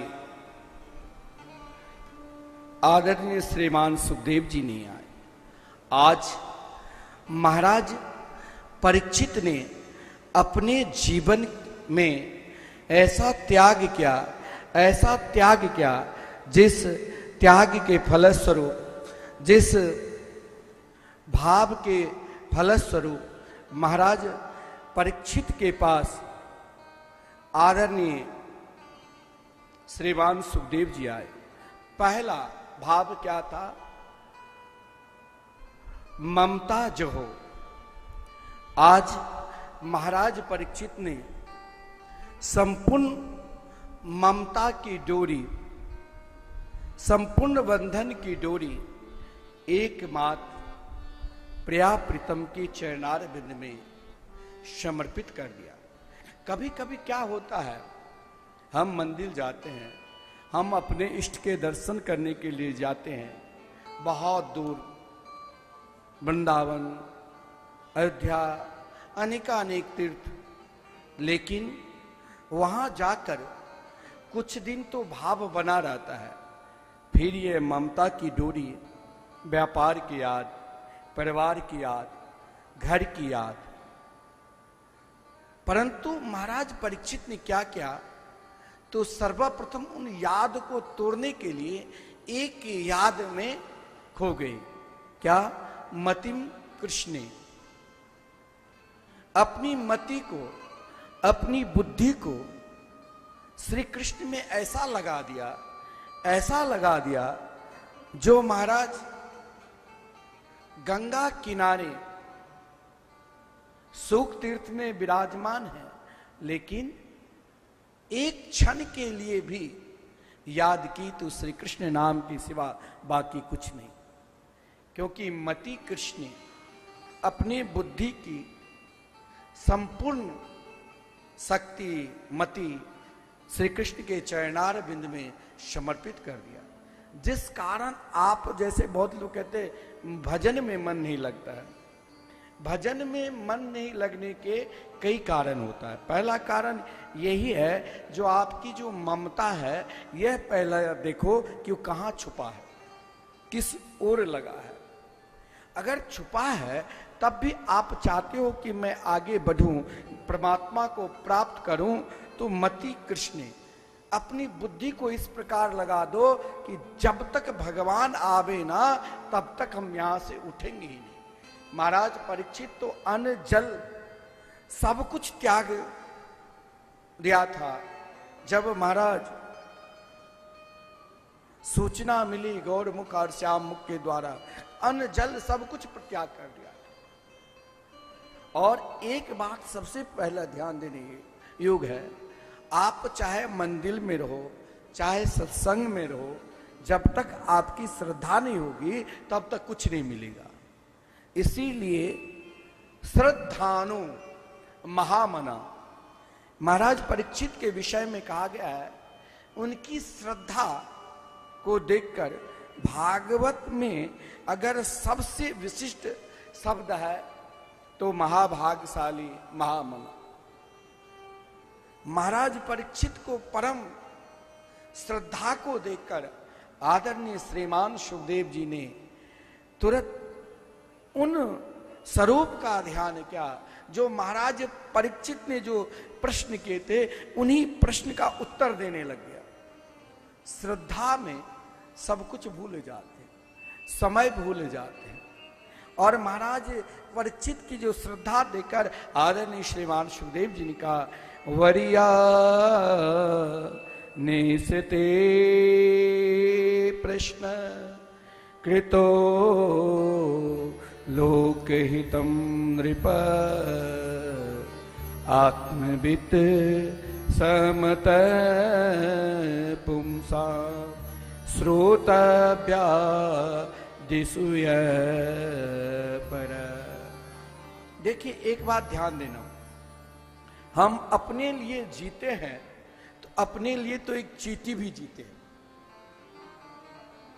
अपने लिए महाराज तो रोड पर चलते हुए शुगर कुकर भी जीते हैं।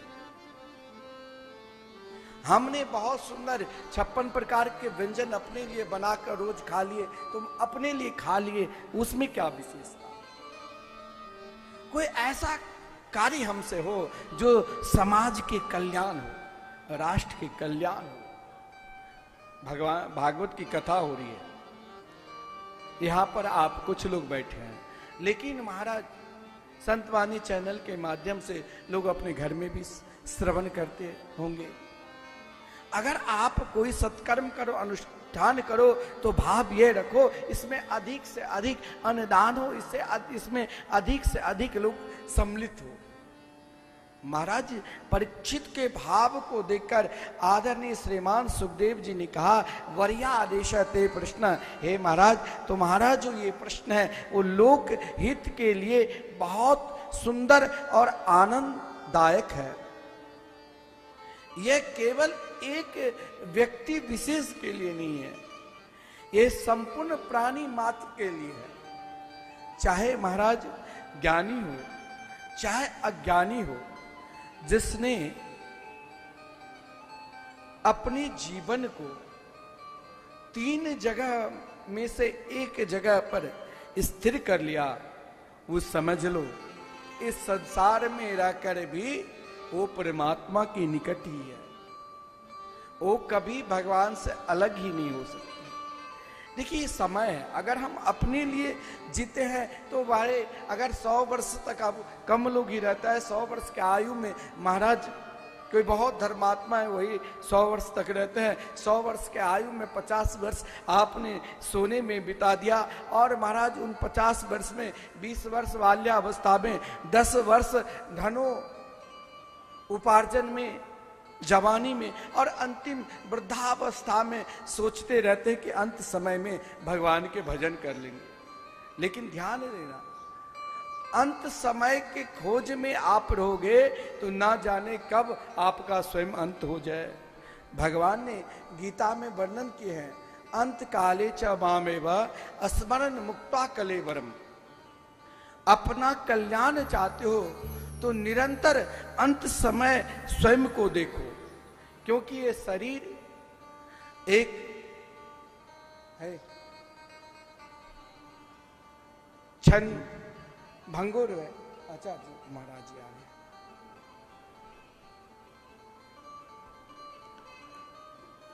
हर हमेशा हर पल अपना अंत समय ही मानो। इस कली काल में राधे राधे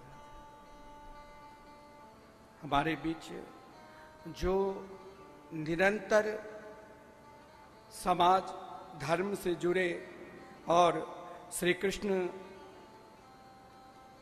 जन्म भूमि को दिव्य मंदिर बनाने के लिए निरंतर अपना प्रयास करते रहते हैं, आदरणीय श्री दिनेश शर्मा जी, दिनेश फलहारी जी, जो निरंतर फलहार में ही रहते हैं कि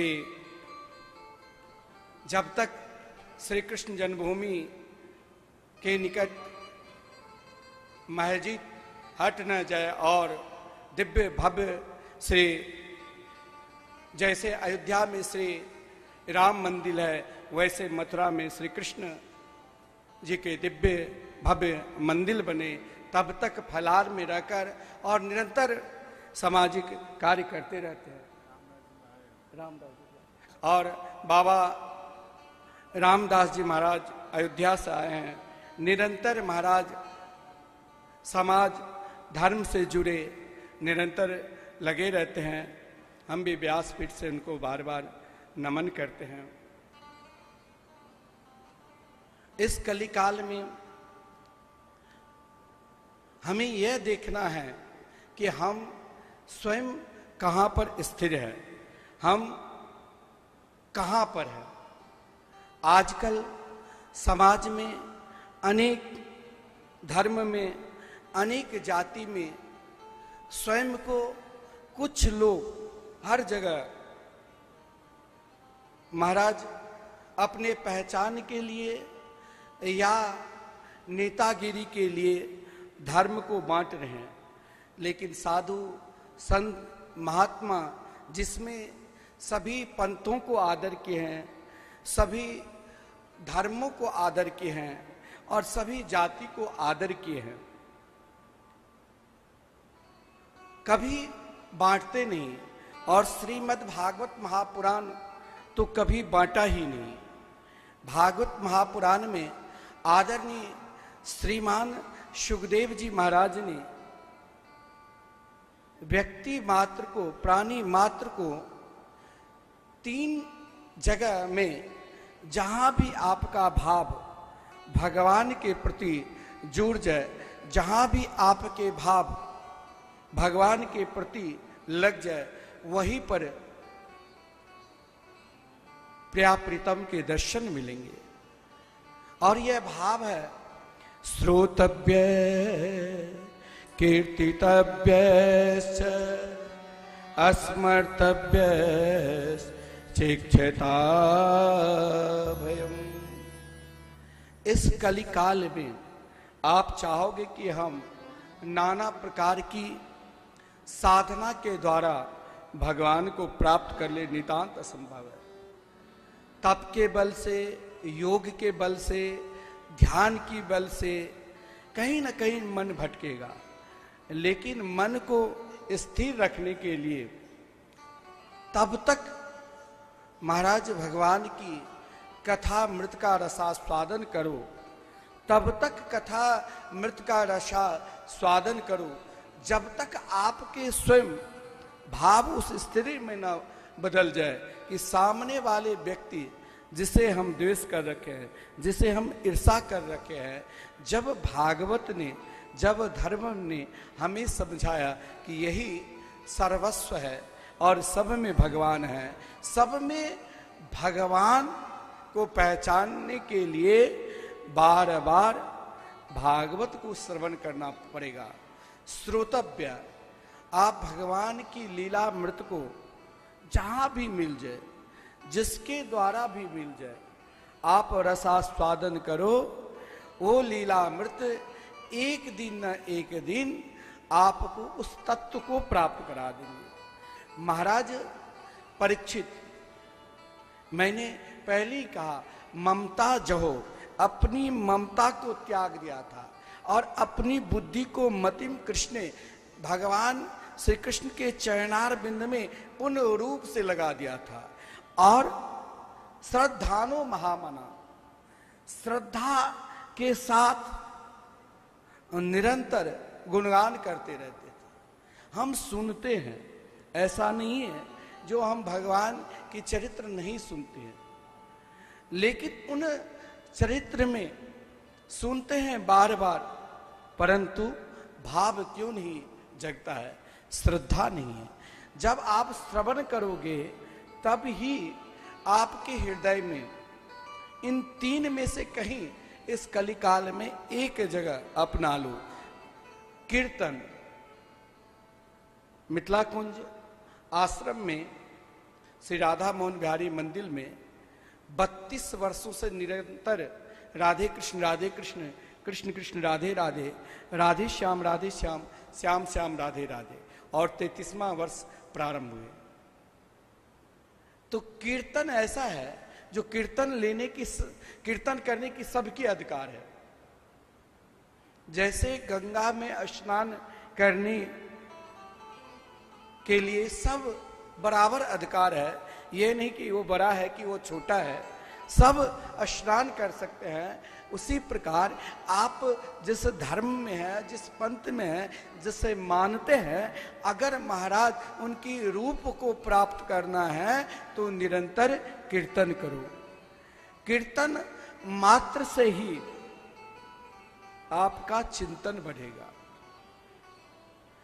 कीर्तन से आपको पहचान मिलेगा। कीर्तन एक पहचान कराता है। आदरणीय प्रहलाद जी ने कीर्तन भक्ति के बदौलत से ऐसा पहचान कर लिया, जो महाराज हिरण्यकश्यपु जैसे दुर्दांत को जड़ में भी अपने इष्ट को देखा। कीर्तन भक्ति वो है जो आपको महाराज स्वयं को जीने की कला सिखा देगा। आप कहीं भी रहकर कीर्तन करोगे तो एकाएक उन स्थिति को प्राप्त कर जाओगे। बड़े बड़े साधु संत महात्मा ऐसी स्थिति में है जो जहां भी है उनके लिए वृंदावन अयोध्या महाराज चलते फिरते वृंदावन के रूप में ऐसे ऐसे महापुरुष है।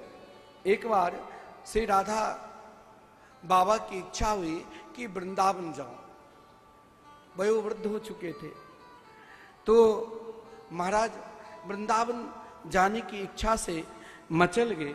और मचल गए इतना, जो महाराज स्वयं स्वप्न में भगवान ने आकर कहा कि आप जहां वृंदावन जाना चाहते हैं वहीं आपके निकट श्री हनुमान प्रसाद जी चलते फिरते वृंदावन है, जिनके रोम रोम से नाम की स्मरण हो, उसे कोई आप चाहे कोई भी हो, वही तो भगवान के सबसे प्रिय है, जिनकी रोम रोम में स्मरण मात्र हो। और इस कलिकाल में महाराज अगर अपना कल्याण चाहते हो तो इन तीन में से भगवान के कीर्तन या भगवान की कथा या स्मरण, इन तीनों में से एक पर तटस्थ हो जाओ।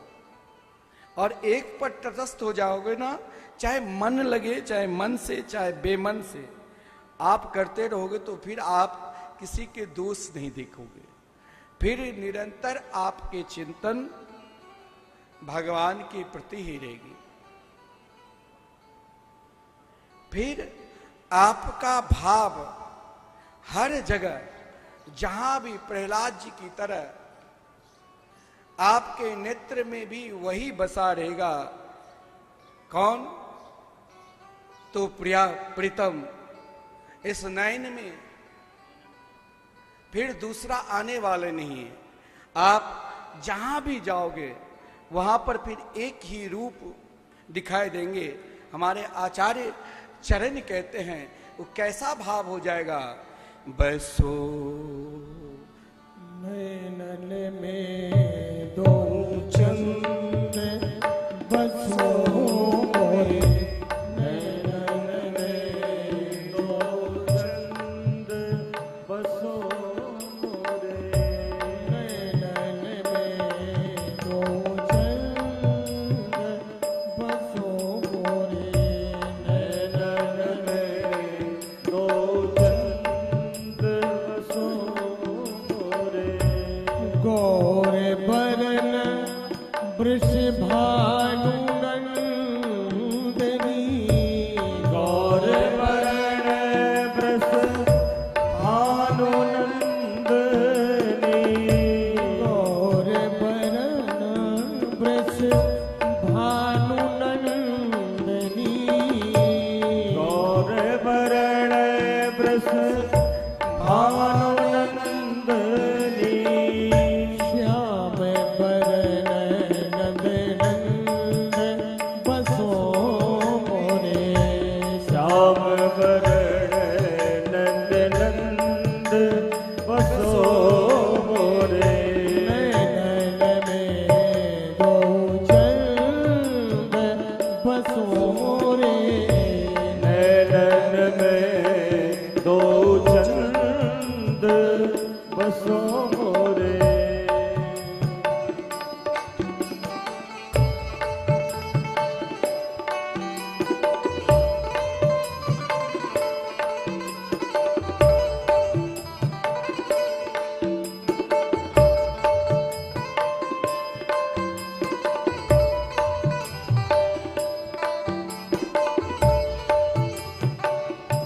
गोलक रहे लुभाया रूप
फंद बसो मोरे जो छूटे भवफंद बसो मोरे नैन में दो चंद बसो मोरे नैन में दो चंद बसो मोरे नैन में दो चंद बसो मोरे नैन में दो चंद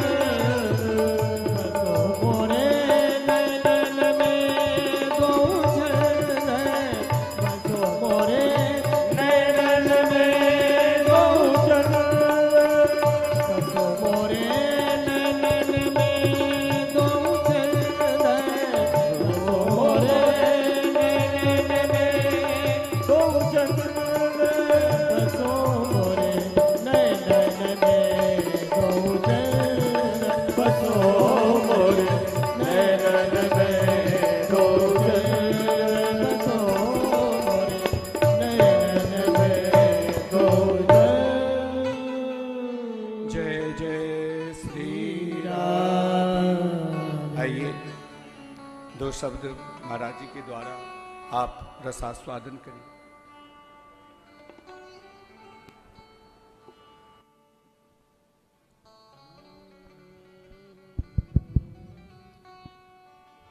राधा भजति श्रीकृष्णं राधा भजति श्रीकृष्णं सचितां च परस्परम् उर्भयोर्षाम साम्यं च सदा सन्तो वदन्ति च। बोलिए भागवत भगवान की वृंदावन धाम की पूज्य श्री हमारे महामंडलेश्वर पूज्य श्री व्यास जी महाराज की मिथिला कुंज की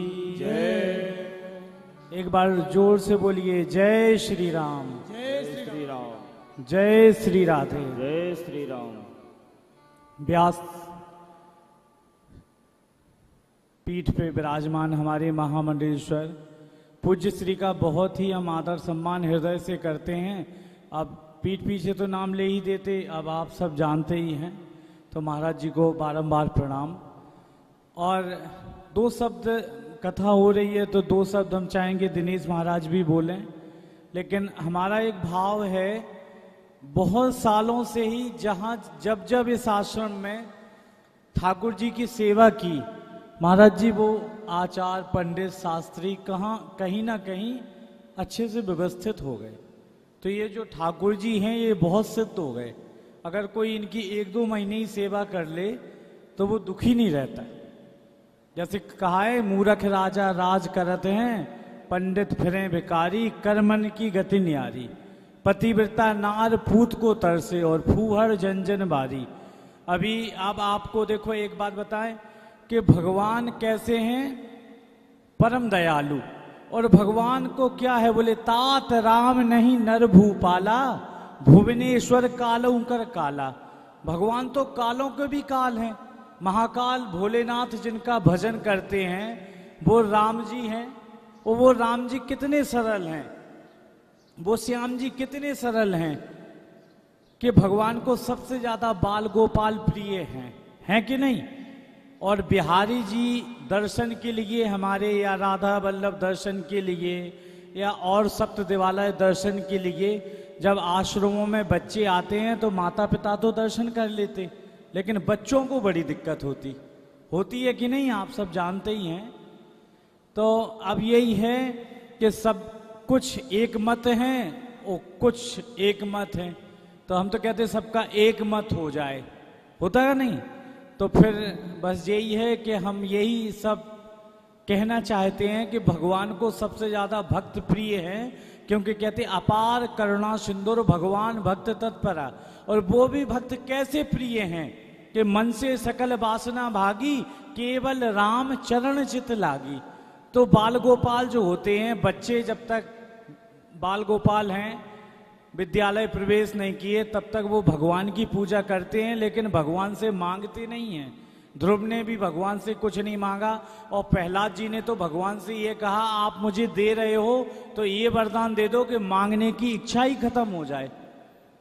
और कहा गया कि देखो तुलसी बेनर मर चुके जो कछु मांगन जाएं, और उनते पहले बे मरे जिनके मुख से निकले नाए।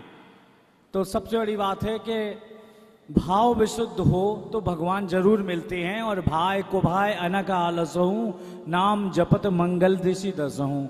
हमें तो बहुत अच्छा लगा और हम तो चाहते हैं कि महाराज जी अपनी वाणी के द्वारा खूब कथाएं करें, क्योंकि महाराज जी सिद्ध संत हैं। और जब कोई सिद्ध संत एक बार राम ही बोल दे ना तो लोगों का कल्याण हो जाता है।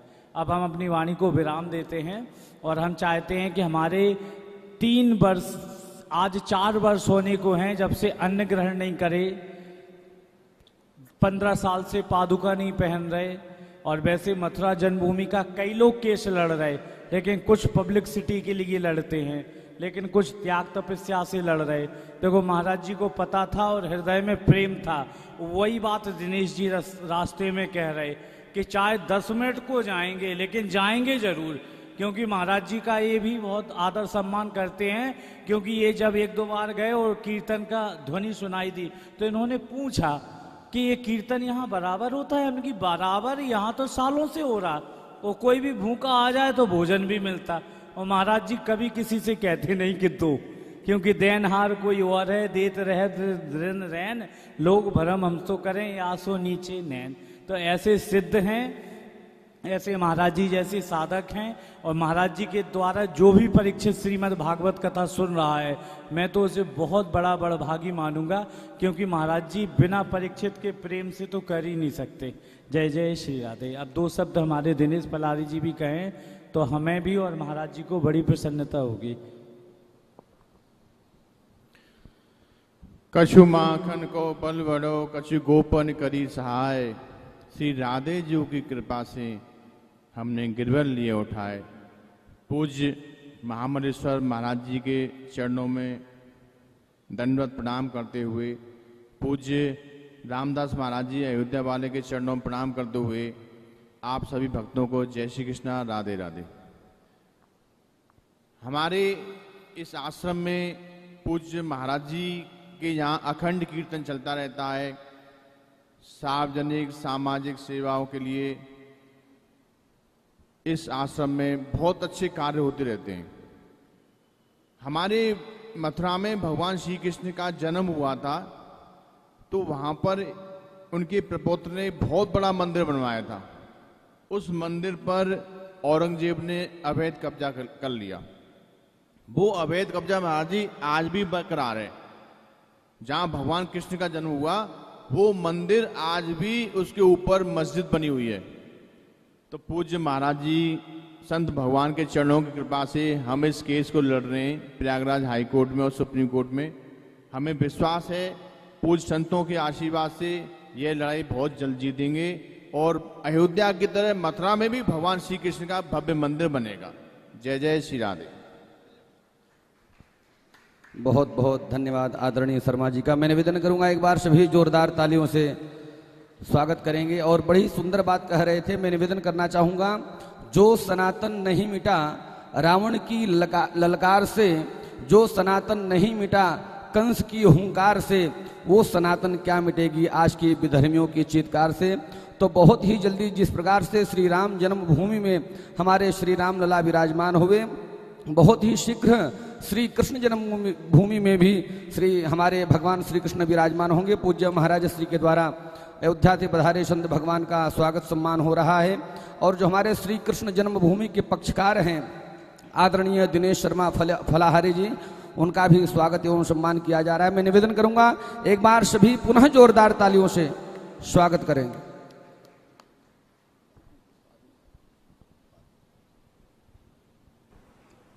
जय जय श्री राधे, जय जय श्री राधे।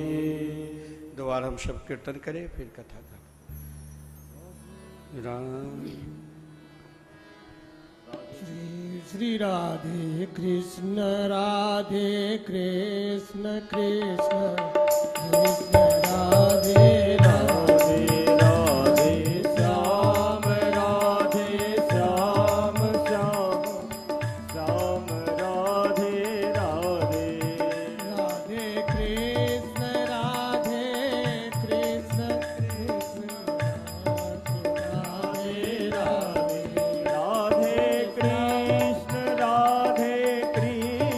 कृष्ण कृष्ण राधे राधे राधे श्याम राधे श्याम श्याम श्याम राधे राधे राधे श्याम राधे श्याम श्याम श्याम राधे राधे बोलिए वृंदावन बिहारी लाल की जय।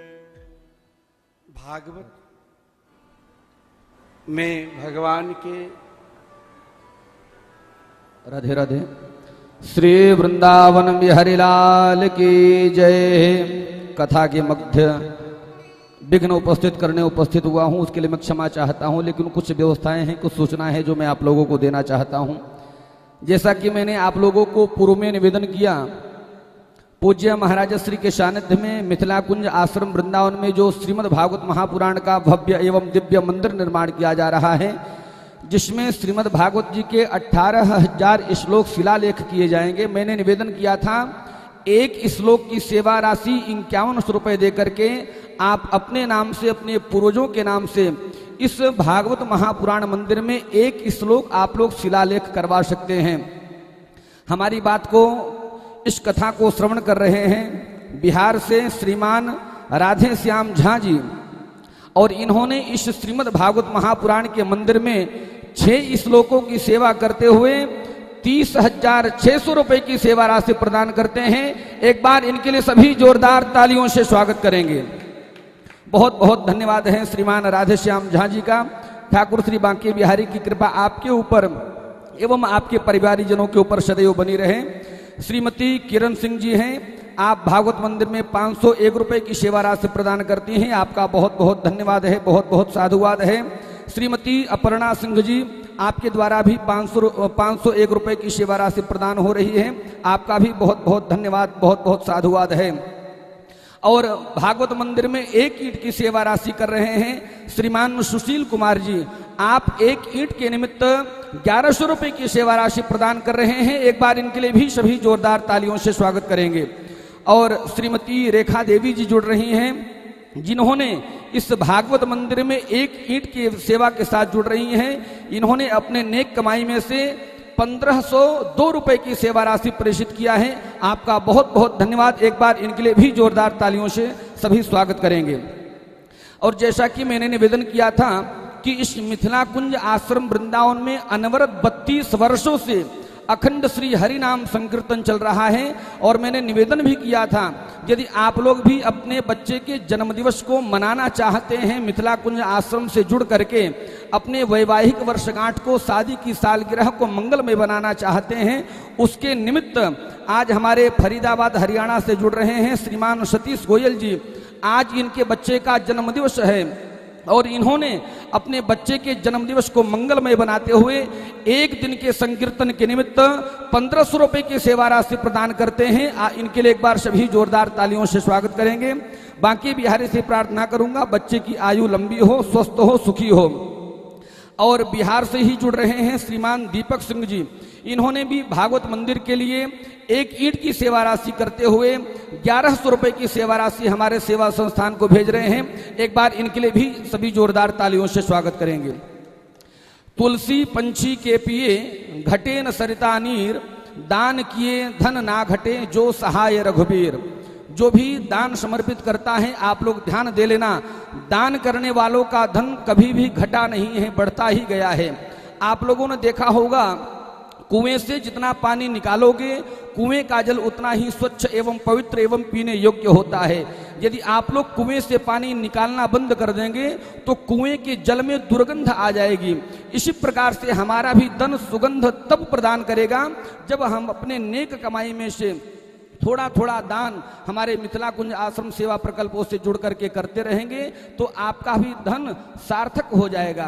क्योंकि किसी महापुरुष ने बड़ी सुंदर बात कही है, किसे पता कब लक्ष्मी छू मंतर हो जाए, रोके से घट जाता है, दान करो बढ़ जाए। इस लक्ष्मी का एक नाम है चंचला, इसको जितना रोक करके रखोगे घटता जाएगा और जितना दान करते रहोगे उतना बढ़ता जाएगा।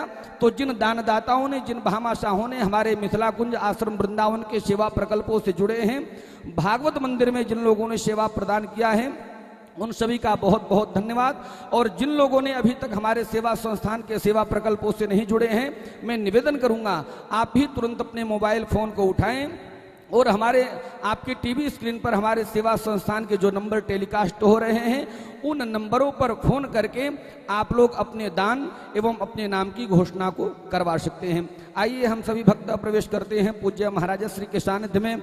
श्री वृंदावन बिहारी लाल की जय।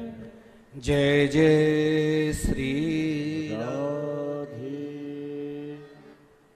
जीवन में निरंतर हर पल हर क्षण सच्चाई की बात निरंतर बोलना चाहिए।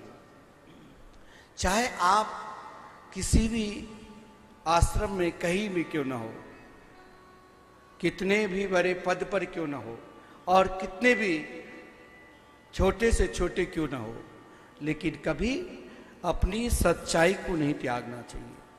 आदरणीय श्रीमान विदुर जी ने निरंतर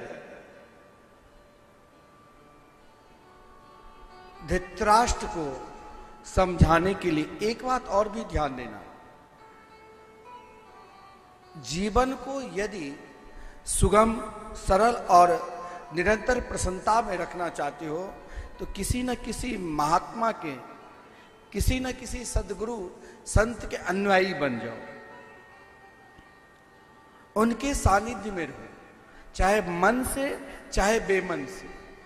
देखिए, धृतराष्ट्र ने कभी भी विदुर जी को भाव से सम्मान नहीं किया, लेकिन विदुर जी ऐसे महात्मा थे, ना अपना पद का ध्यान रखा, और यहां तक कि जब महाभारत के युद्ध हुआ और विदुर जी 36 वर्ष के बाद लौट कर आए तो धृतराष्ट्र के ओर देखा। देखिए, संत आपको किसी न किसी माध्यम से, किसी न किसी प्रकार से आपको भगवान के चरणारविंद में समर्पित कर देंगे।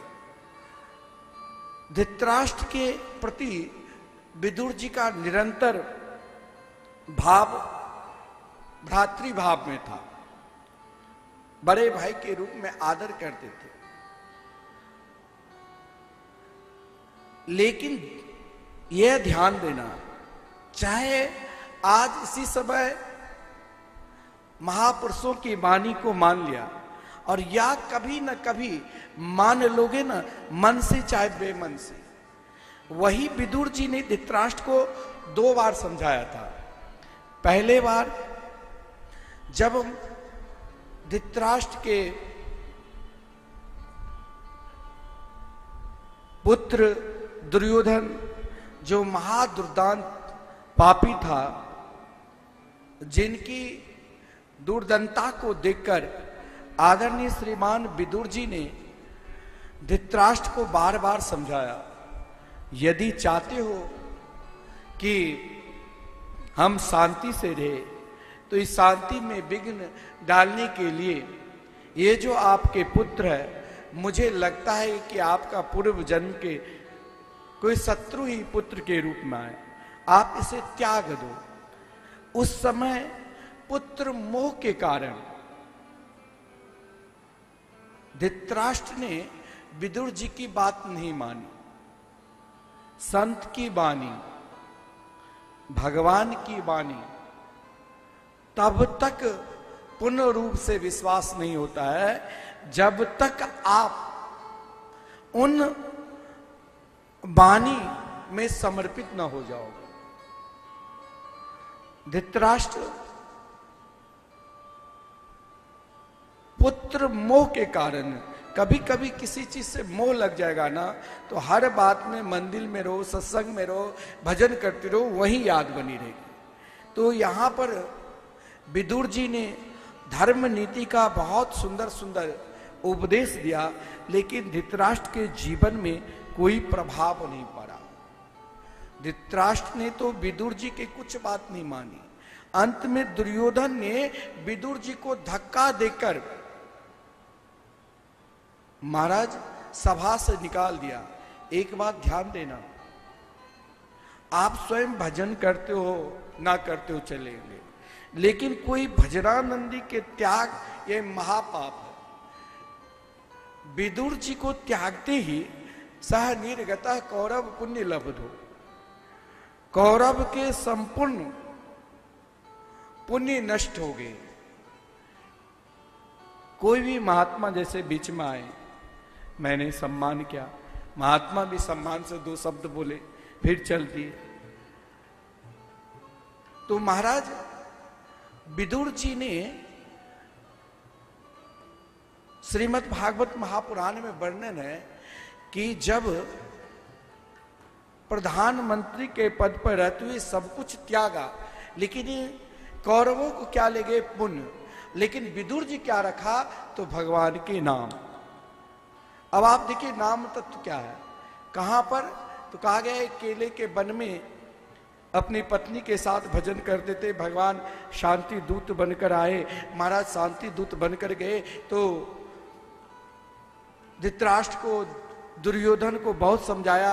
दुर्योधन ना समझ थे, जो भगवान को बंदी बनाने के लिए उद्यत हो गए। फिर महाराज उस समय भगवान ने अपने विराट रूप धारण कर मानो दुर्योधन को पहचान कराया। लेकिन दुष्ट प्रवृत्ति के लोग को चाहे आप नाना प्रकार के उपदेश कर दो, नाना प्रकार को समझा दो, वो समझने वाले नहीं है। जब अधिक अधर्म बढ़ता है तो ना समझ हो जाते हैं। दुर्योधन ना समझ हो गए और भगवान ने विदुर के यहां, विदुरानी ने अगर केले के फल दिया, भाव में कभी कभी लोग पूजा में भी कुछ इधर से उधर कर देते हैं, भाव में भूलना भी दोष नहीं लगता है। और विदुरानी ने केले के छिलका खिलाया तो भगवान बड़े आनंद के साथ आए। देखिए विदुर जी संत महात्मा आपको कभी दृष्टि कर लिया ना, तो जब तक आपको परमात्मा से नहीं मिला देंगे तब तक छोड़ेंगे नहीं। वही विदुर जी धृतराष्ट्र को उस समय मिले जब उनके 100 पुत्र मारा गया था। लेकिन धृतराष्ट्र को कभी कभी बात सही में समझ में आ जाता है और कभी वही बात घुमा कर कह दो तो समझ में आ जाती है। घुमाकर बात यानी धक्का ऐसा दिया। देखिए वैराग्य 3 प्रकार के होते हैं। एक वैराग्य, हम भजन कर रहे हैं और सामने वाले घर के कोई सदस्य नहीं कर रहे हैं तो उसे बार बार भजन की प्रेरणा देना चाहिए। उसे कहते हैं धक्का वाली भजन, धक्का वाली वैराग्य। और वही विदुर जी ने जब धृतराष्ट्र को धक्का दिया कि आज जिस भीमसेन को तुमने मारने की कोशिश की, वही भीमसेन के द्वारा अपमानित रोटी खा रहे हो, क्या तुम्हें सुख मिलता है? बहुत बड़े सुख। बोली इसे तुम सुख कहते हो? अब भी महाराज बहुत कम समय है, तुम अपना कल्याण चाहो तो मात्र 7 दिन बचा है। एक धक्का दे देकर, प्रेरणा दे देकर महात्मा के संग करोगे तो कहीं न कहीं आपका आत्म कल्याण कर देगा। और वही धृतराष्ट्र जब विदुर जी समझाने आए तो विदुर जी की बात नहीं मानी। उनके पुत्र ने अपमान किया, लेकिन महात्मा उस अपमान को भी सहजता से स्वीकार कर, जिसे अपनाते हैं उसे परमात्मा से मिला देते हैं। और वही धृतराष्ट्र को परमात्मा से मिला दिया जब धृतराष्ट्र ने गंगा जी के पावन तट पर सप्त सरोवर में 7 दिन तक भजन करके भगवत तत्व को प्राप्त कर लिया। महात्मा की कृपा, आप कहते हैं कि महात्मा कभी नाराज नहीं होते। भागवत में लिखा है जब कौरवों ने अपमान किया तो सह निर्गता कौरव पुण्य लब्धो, कौरव के पुण्य लेकर चले गए। फिर भी महात्मा इतने सहज होते हैं कि अगर उनकी दृष्टि पड़ गई तो आपको जरूर कल्याण होगा। विदुर जी मैत्री का सुंदर दिव्य संवाद है, सृष्टि का वर्णन है। देखिए संसार में जो भी दिखाई देता है ना, इन संपूर्ण जगत की रचना करने वाले ब्रह्मा जी के माध्यम से 4 प्रकार के ही जीव है, और वो 4 प्रकार के सृष्टि में 4 प्रकार के जीव क्या है। तो जब ब्रह्मा जी ने सृष्टि के विस्तार की तो पहला है जरायुज, अंडज, उद्भिज और स्वदेज। इन 4 विस्तार में ही ब्रह्मांड में संपूर्ण जगत है। जरायुज इसे कहते हैं जो जड़ से पैदा होते हैं, जैसे मनुष्य, गाय, भैंस। अंडज उसे कहते हैं जो अंडे से पैदा होते हैं, जैसे पक्षी, सांप, गिलहरी, छिपकली। उद्भिज उसे कहते हैं जैसे अन्न, धान, गेहूं, वृक्ष, लता। यह उद्भिज सृष्टि का स्वरूप है। और स्वदेज उसे कहते हैं जो पसीने से निकलते हैं, जैसे जू इत्यादि। ब्रह्मा जी ने संपूर्ण सृष्टि के विस्तार करने के फलस्वरूप भी आप चाहे जीवन में सब कुछ कर लो, लेकिन जब तक भगवान के शरण में नहीं जाओगे तब तक पूर्ण रूप से शांति नहीं मिलेगी। ब्रह्मा जी ने उन शांति के लिए चाहे शनका दिक के मन से प्रकट किए हो, चाहे रुद्र को प्रकट किए हो, और चाहे महाराज मन से मरीचि, अत्रि, अंगिरा, पुलस्त्य, पुलह, क्रतु, भृगु, वशिष्ठ, दक्ष इत्यादि पुत्र प्रकट किए हो, लेकिन जब तक भजन भगवान के पूर्ण रूप से शरण में नहीं जाओगे तब तक शांति के प्रतीक क्या है वो नहीं मिलेगा।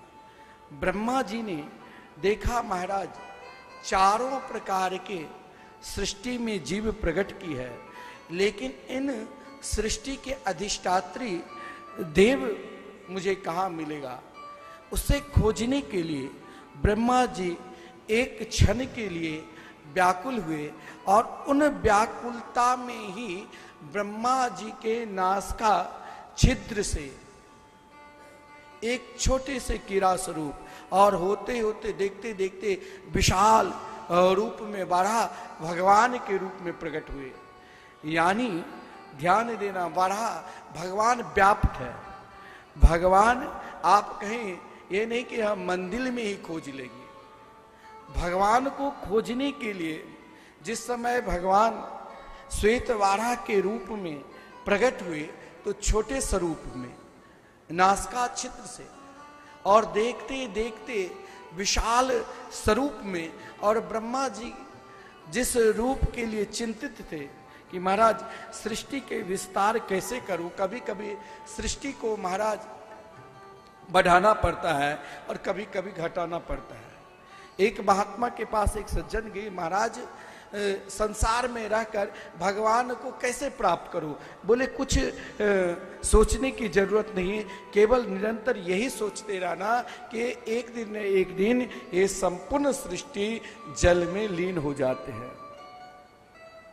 जब यह भाव रहेगा तो आपको निरंतर भगवान के चिंतन रहेंगे, निरंतर भगवान के स्मरण रहेंगे, और यही स्मरण मात्र से ब्रह्मा जी जब भगवान वाराह के सुंदर रूप देखा, और भगवान वाराह ने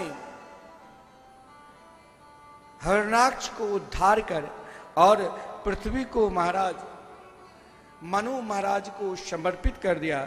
जिन मनु महाराज के 2 पुत्र थे, प्रियव्रत और उत्तानपाद, और 3 कन्या आकुति, देवहूति, प्रसूति, तो आप कहेंगे कि भगवान महाराज के अवतार क्यों धारण किए? देखिए, श्री रामचरित्र मानस में भगवान के अवतार की भूमिका में 5 प्रकार की कथा है, लेकिन श्रीमद् भागवत महापुराण में भगवान की अवतार की एक मुख्य कथा है, जो शनकादिक के द्वारा जय और विजय, जो वैकुंठ लोक में शनकादिक को भगवान नारायण के दर्शन से रोका। कहा गया है कि भगवान के पास भी अगर काम, क्रोध, लोभ, मोह सतावे तो लोग फिर कहाँ पे जाए? तो ध्यान देना, कभी कभी क्या होता है, भगवान स्वयं जीव मात्र के कल्याण के लिए, जब भगवान अनेक अवतार, भागवत में ये 24 अवतारों की कथा है, अनेक अवतार में आ सकते हैं, तो अपने पार्षद से भी लीला क्यों नहीं कर सकते? भगवान जब कोई विशिष्ट लीला करते हैं तो अपने पार्षद को ही आदेश देते हैं, और वही महाराज शनकादिक जो बद्रिका आश्रम में भजन कर रहे थे, भजनानंदी का सोच अंतिम स्थिति तक भगवान की ओर ही जाएगा। और शनकादिक ने देखा कि भगवान के चरणार बिंद पर चढ़े हुए पुष्पमाला की मकरंद के रस को आनंद लेने के लिए वैकुंठ गए, और वैकुंठ लोक में शनकादिक जैसे भजनानंदी, आप कहेंगे कि लोग कहते हैं कि भजन करने से क्रोध नहीं आता है, तो शनकादिक को क्रोध क्यों आया? कहा गया है, वैकुंठ मृग पक्षी नाम स्त्री नाम चापी न मत्सरा सर्व दोष विहीनत्वात् तत्र दोष हरिक्षया। अगर भगवान के धाम में आप निवास करते हो, भगवान के नित्य उपासना करते हैं, और फिर भी मन भटकता है और उससे कोई गलत कार्य हो जाते हैं, तो ये मान लेना ये भगवान की इच्छा है। शनकादिक के द्वारा जय और विजय को श्राप मिला, फिर भी महाराज भगवान ने अपने भक्त को श्राप को भी आशीर्वाद में बदल दिया।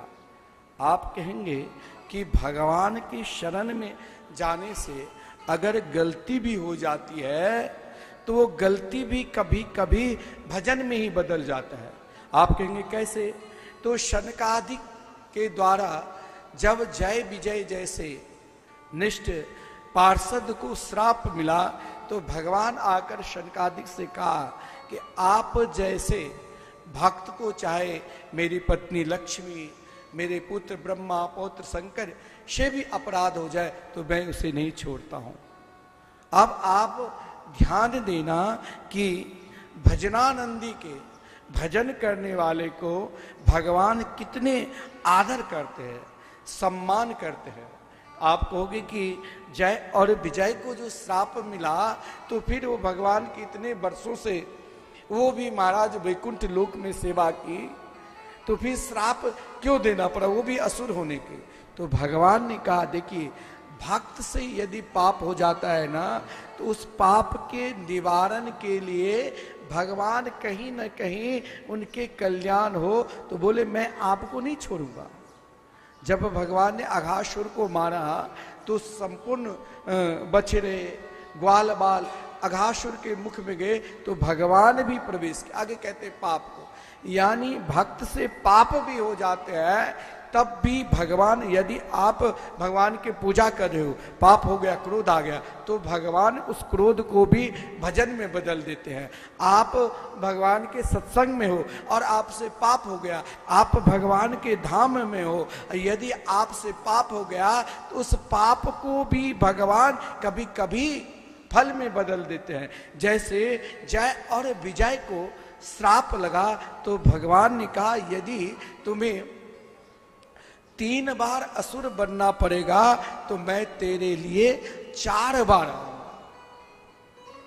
पहले जब वही जय विजय हिरणाक्ष और हिरण्य कश्यपु के रूप में आते हैं तो भगवान वाराह के रूप में और नरसिंह भगवान के रूप में आते हैं। फिर रावण और कुंभकर्ण बनते हैं तो भगवान श्री राम के रूप में, और फिर जब शिशुपाल और दंत्र भक्त बनते हैं तो भगवान श्री कृष्ण के रूप में। यानी भक्त आप भगवान के मार्ग में हैं सही, तो अगर आपसे पाप भी हो जाए तब भी भगवान नहीं छोड़ते हैं। बोले तुम यदि 3 बार इस धरातल पर आओगे तो मैं तेरे लिए 4 बार अवतार लूंगा। भगवान कभी भी अपने परम प्रिय भक्त को नहीं त्यागते, और वही हिरण्याक्ष को भगवान ने, जो समुद्र में पृथ्वी लीन हो चुकी थी और अपने दंष्टाओं पर ला रहे थे, तो असुर को भी महापुरुष संत की प्रेरणा लेना पड़ता है, गुरु बनाना पड़ता है। एक बार हिरण्याक्ष महाराज वरुण लोग गए कि हमसे युद्ध करो। वरुण देव ने कहा हम वयोवृद्ध हो चुके हैं, और देवर्षि नारद जी उसी समय बीना बजाते हुए हरि गुण गाते हुए आ रहे थे। देवर्षि नारद जी से जब कहा तो देवर्षि नारद जी ने, देखिए वैष्णव महात्मा आपको युक्ति बता सकते हैं, महात्मा आपको प्रेरणा दे सकते हैं। देवर्षि नारद जी ने कहा महाराज जी, हाँ, आप यदि युद्ध करना चाहते हो तो अभी अभी महाराज भगवान स्वयं 12 रूप में अवतार लिए हैं, आप जाओ उनसे युद्ध करो। भगवान ने देखते ही देखते हिरण्याक्ष का उद्धार किया। संपूर्ण देवता ने फूलों की बारिश की। एक बात ध्यान देना, आप भजन कर रहे हो खूब करो, लेकिन भगवान के पास जाकर अभिमान मत करो। कहा गया है, महात्मा लोग कहते हैं कि पृथ्वी के अभिमान जब हुए तो भगवान ने जैसे ब्रह्मा जी को अपने दिव्य वृंदावन के दर्शन कराए, और उसी प्रकार पृथ्वी को भी भगवान, क्योंकि कहा गया है जाकी रोम कोटि ब्रह्मांडा, जिनके रोम गर्त में अनेक ब्रह्मांड अनेक पृथ्वी है, तो अभिमान पृथ्वी को भी दूर करने के लिए श्री धाम वृंदावन को दर्शन कराया। देखिए वृंदावन में आप आते हो ना, तो एक चीज छोड़कर आना, क्या? तो अभिमान को। अगर अभिमान को त्याग कर आया, आज भी वृंदावन धाम में आपको मंदिर जाते हो, भगवान के मूर्ति दर्शन करते हो, ना विश्वास है तो मत जाओ, लेकिन वृंदावन की जो ये ब्रज रज है ना, इस रज की उपासना करो। आज भी कहते हैं कि बड़े ऐसे ऐसे महात्मा जो रात्रि के समय, अब तो महाराज दिन रात गाड़ी चलती है, नहीं तो श्री जी के चरण नूपुर की आवाज परिक्रमा मार्ग में कभी कभी छन छन की आवाज आती थी। आज भी ये ब्रज रज की उपासना, ये धाम की उपासना से ये फल है। जो एक बार धाम, मीराबाई ने एक बार धाम आई, बाद में महाराज पुरी गई, जगन्नाथ जी मिश्र आ गई, लेकिन धाम आने के बाद आप ज्यों ही वृंदावन की सीमा में प्रवेश करोगे तो वृंदावन की सीमा में, यहां तो महाराज घर घर में ठाकुर जी की पूजा हो रही है। बहुत लोग महाराज वर्षों के बाद मंदिर जाते हैं दर्शन करने के लिए, क्योंकि उनके घर में ही मंदिर है। वृंदावन की उपासना तत्व ही है, यहाँ घर घर में ठाकुर जी की सेवा, घर घर में तुलसी की सेवा। और मीराबाई जब वृंदावन धाम आई और वृंदावन धाम में आकर जब धाम के दर्शन किए तो धाम की प्रार्थना करने लगी और कहने लगी,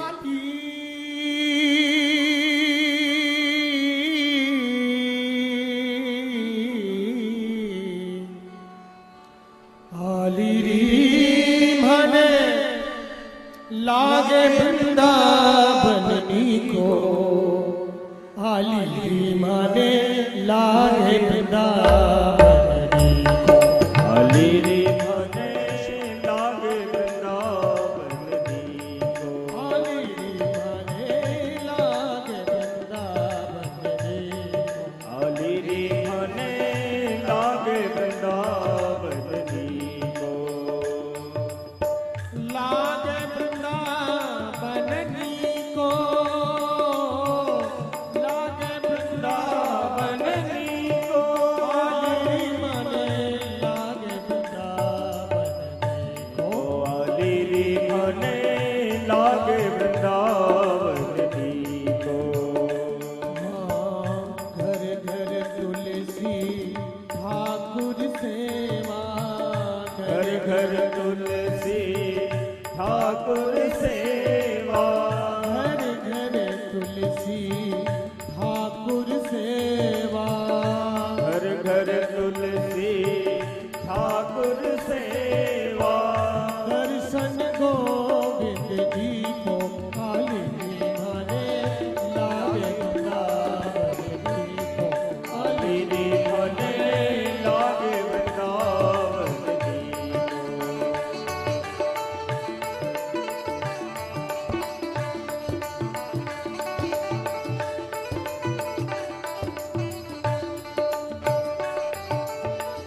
निर्मल नीर बहत जमुना में भोजन दूध दही को।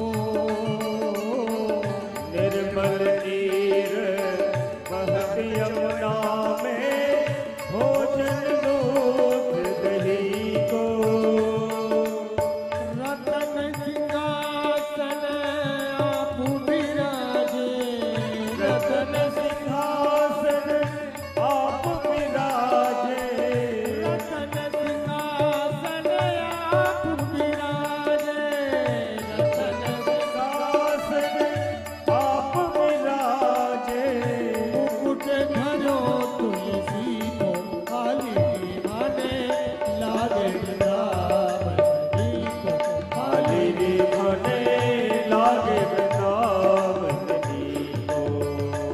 खाली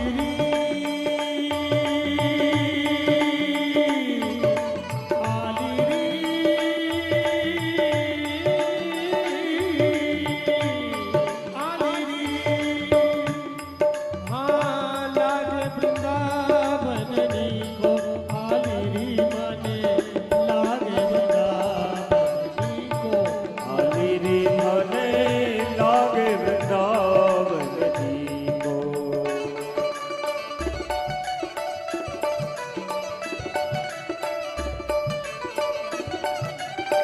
बोलिए वृंदावन धाम की जय हो।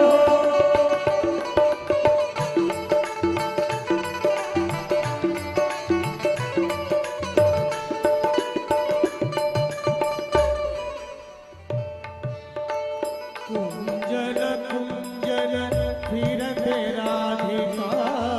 कुंजन कुंजन फिरत राधिका।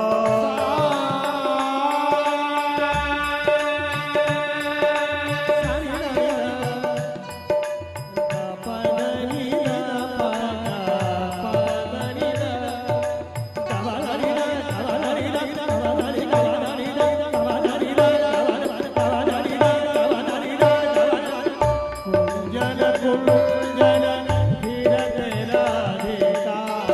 कुंजन कुंजन फिरत राधिका। सबद सुनते मुरली को। हरि माई सबद सुनते मुरली को। मीरा के प्रभु गिरधर नागर। मीरा के प्रभु गिरधर नागर। गिरधर नागर माई गिरधर नागर। गिरधर नागर भरे गिरधर नागर। मीरा के प्रभु गिरधर नागर। के प्रभु गिरधर नागर। भजन बिना नर भी को। खाली भने लागे वृंदावनी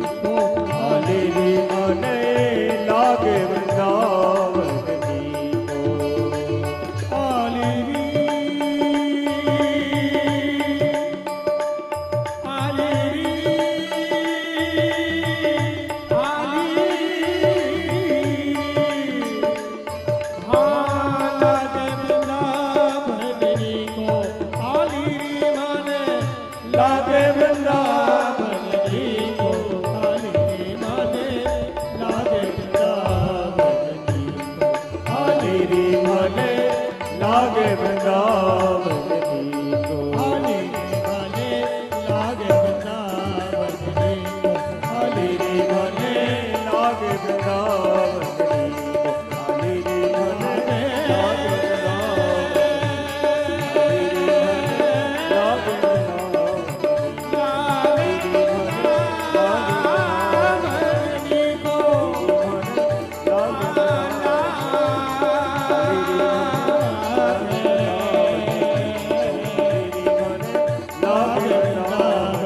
लागे वृंदावन लागे वृंदावन जय जय श्री राम। वृंदावन बिहारी लाल की कर्दम देवहूति के माध्यम से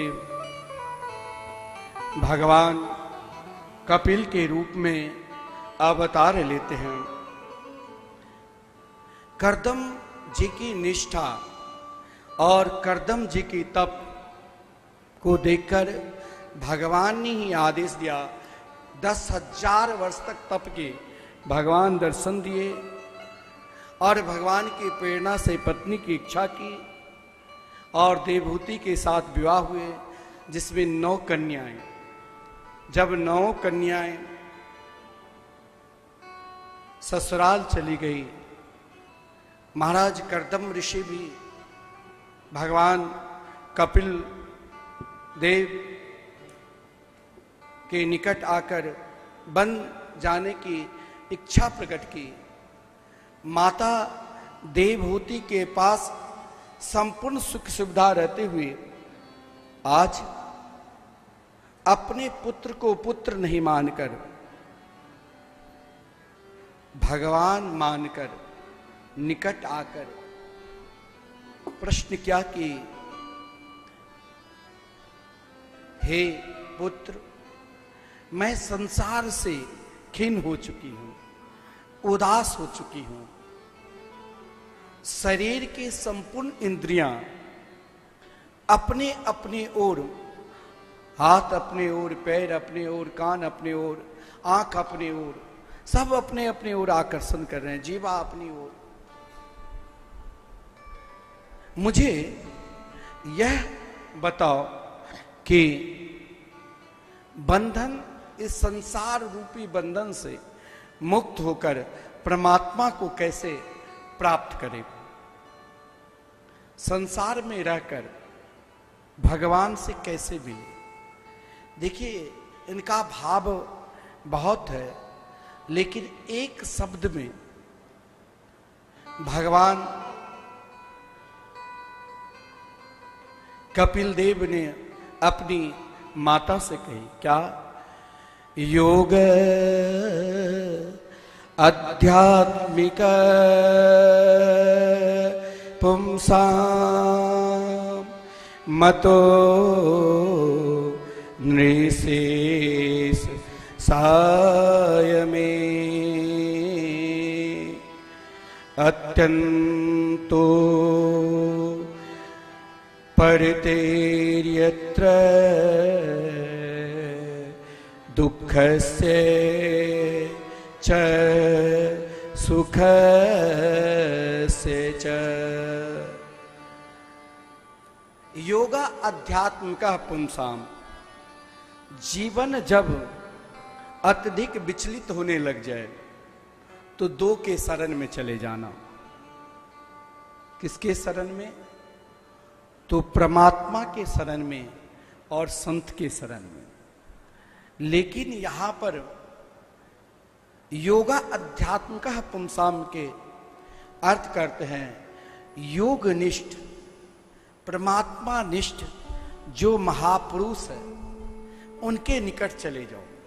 जैसे आपके जैन धर्म में बहुत महाराज जब उनकी दीक्षा होती है तो खूब श्रृंगार करके नाना प्रकार के, यानी ये दिखा दिया कि इस संसार के संपूर्ण सुख सुविधा के भोगते हुए अंत में उस परम तत्व को प्राप्त करना है। जब उस परम तत्व को प्राप्त करना है तो ये सब शून्य है, हर चीज त्याग देते हैं। अरे महाराज अपने माथे के बाल को भी ऐसे त्याग करते हैं, कोई एक बाल नोच लिया आप अभी तो आप बेचैन हो जाएंगे।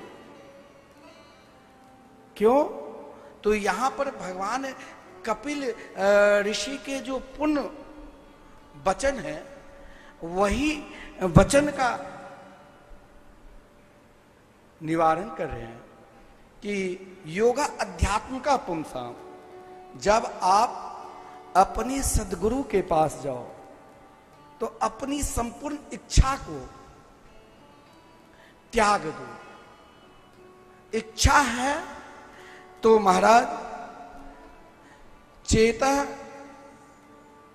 खलवस्य बंधाय मुक्तये चात्मनो मतम। इच्छा है, कहीं ना कहीं इच्छा है तो उस परमार्थ तत्व पर जाने के लिए इच्छा आपको फिर कहीं बंधन में ना लगा दे। इसलिए संपूर्ण इच्छा को त्याग कर एकमात्र सद्गुरु के द्वारा जो प्रदत्त ज्ञान है उसे ज्ञान को अपना लो। आप कहेंगे कि ऐसे सद्गुरु को हम कैसे पहचाने? क्योंकि योगा अध्यात्म का पुंसाम, योग की ओर, अध्यात्म की ओर कोई महाराज अध्यात्मनिष्ठ महापुरुष है, संत है, वही आपको ले जा सकते हैं। नहीं तो बाकी कहीं पड़ गए चक्कर में तो यही जहां हो, जिस स्तर पर हो वहीं फिर आ जाओगे। आपकी दशा कैसे होगी? कोई अंधा व्यक्ति है और वो बहुत सुंदर महल में चला जाए और वो अंधा व्यक्ति उस महल की सुंदरता को महाराज बार बार निहार रहे हैं। अब इच्छा हुई कि इस महल से मैं बाहर हूं, लेकिन उस महल में एक ही दरवाजा है। जो ही वो दरवाजा के निकट जाते हैं तो उसे मस्तक पर कहीं ना कहीं महाराज खुजलाने लग जाते हैं बाल। तो महाराज वो फिर द्वार पर पहुंचकर भी लौटते लौटते फिर वही महल में घूम रहा। जब जब द्वार पर जाते हैं तब तक महाराज उसके शरीर में कहीं खुजलाहट आ जाता था और वो वहां भूलकर सीधे भटकने लग जाते। यही गति हम सब की भी है। अगर हम योग निष्ठ अध्यात्म निष्ठ महापुरुष के संग छोड़कर इधर उधर भटकने लग जाएंगे तो ना जाने कितने जन्म तक भटकना पड़ेगा। तो बोले वो योग निष्ठ महापुरुष हमें कैसे मिलेंगे? उनका क्या गुण है? तो कहा गया है कि उनका जो गुण है, उनका जो स्वरूप है वो महाराज संतों की स्वरूप बताया गया है। तितिक्षव कारुणिका सुहृदय सर्पदेहिना अजात शत्रव शांता साधव साधु भूषणा। बोले अध्यात्मनिष्ठ महापुरुष का पहचान है जो तितिक्षावान होते हैं। तितिक्षावान उसे कहते हैं जो अपमान करने के बाद भी आपको सम्मान देगा। आप चाहे उन्हें नाना प्रकार की अपमान कर लो, संतों की महिमा में है, दृष्टांत में भी है कि महाराज कोई संत थे जो महाराज गंगा जी स्नान करने के लिए जाते थे और जब गंगा जी स्नान करने के लिए लौटते थे से हरिदास जी महाराज तो उनके ऊपर महाराज एक दुष्ट दुराचारी उनके ऊपर कभी थूक डाल देते थे तो कभी महाराज झूठन पानी डाल देते थे। इस प्रकार महाराज देखा कि इनके अंदर तितिक्षावान है कि वो मेरे ही समान है। इस प्रकार 108 बार अपमान किया, फिर महाराज कभी न कभी थकान तो होगा और महाराज संत के पास आकर उनके चरण पकड़कर रुदन करने लगे, भगवान मुझे क्षमा कर दो। संत कहीं न कहीं बुराई में भी अच्छाई ही ढूंढ लेते हैं। यही तितिक्षावान की लक्षण है, जो बुराई में भी अच्छाई को खोजने लग जाए, वहां भी उनको भी बुराई को भी आदर्श बनाकर अच्छाई ढूंढ ले, वही महाराज तितिक्षावान है। बोले आपने तो आज मुझे 108 बार गंगा जी में स्नान करने का सौभाग्य प्रदान करा दिया। भगवान का एक नाम है करुणा निधान। जब आप भगवान के भजन करोगे तो भगवान बहुत कहते हैं प्रसन्न होते हैं ना। पहले भगवान आपको परीक्षा लेने लग जाएंगे, कभी धन से अलग कर देंगे, कभी महाराज व्यापार से अलग कर देंगे, कभी महाराज नाना प्रकार के व्याधि शरीर में उत्पन्न कर देंगे, कभी समाज में अपमान कराने लग जाएंगे। और फिर भी आप भगवान के भजन नहीं करोगे तो वो करुणा निधान आपको अपने गोद में बैठा लेंगे। लेकिन संत को क्या कहा गया है? कारुणिका। भगवान के नाम है करुणा निधान, तो संत के नाम है कारुणिका। संत आप चाहे महाराज जिस भाव से जाओ, मन से जाओ, बेमन से जाओ, आप चाहे बहुत बड़े धनवान है, चाहे आप बहुत बड़े निर्धन है, लेकिन वो आपको उनके पास इतने वो करुणा के सागर है, जिस सागर में वो निरंतर डुबकी लगाते हैं परमात्मा के मंगलमय नाम में। वही कारुणिका इतनी करुणावान है, उस तत्व को हम लोग कुछ ना कुछ छुपा कर रखते हैं। लेकिन संत क्या करते हैं? जो जिसे महाराज हम छुपा कर रखते हैं कि कोई जान ना ले, कोई पहचान ना ले, ताकि कोई अधिक धन रखने से इनकम टैक्स वाला ना आ जाए। लेकिन संत के पास जो श्रेष्ठ धन है, कौन श्रेष्ठ धन? तो राधा नाम, श्री कृष्ण नाम, श्री राम कृष्ण के मंगलमय नाम।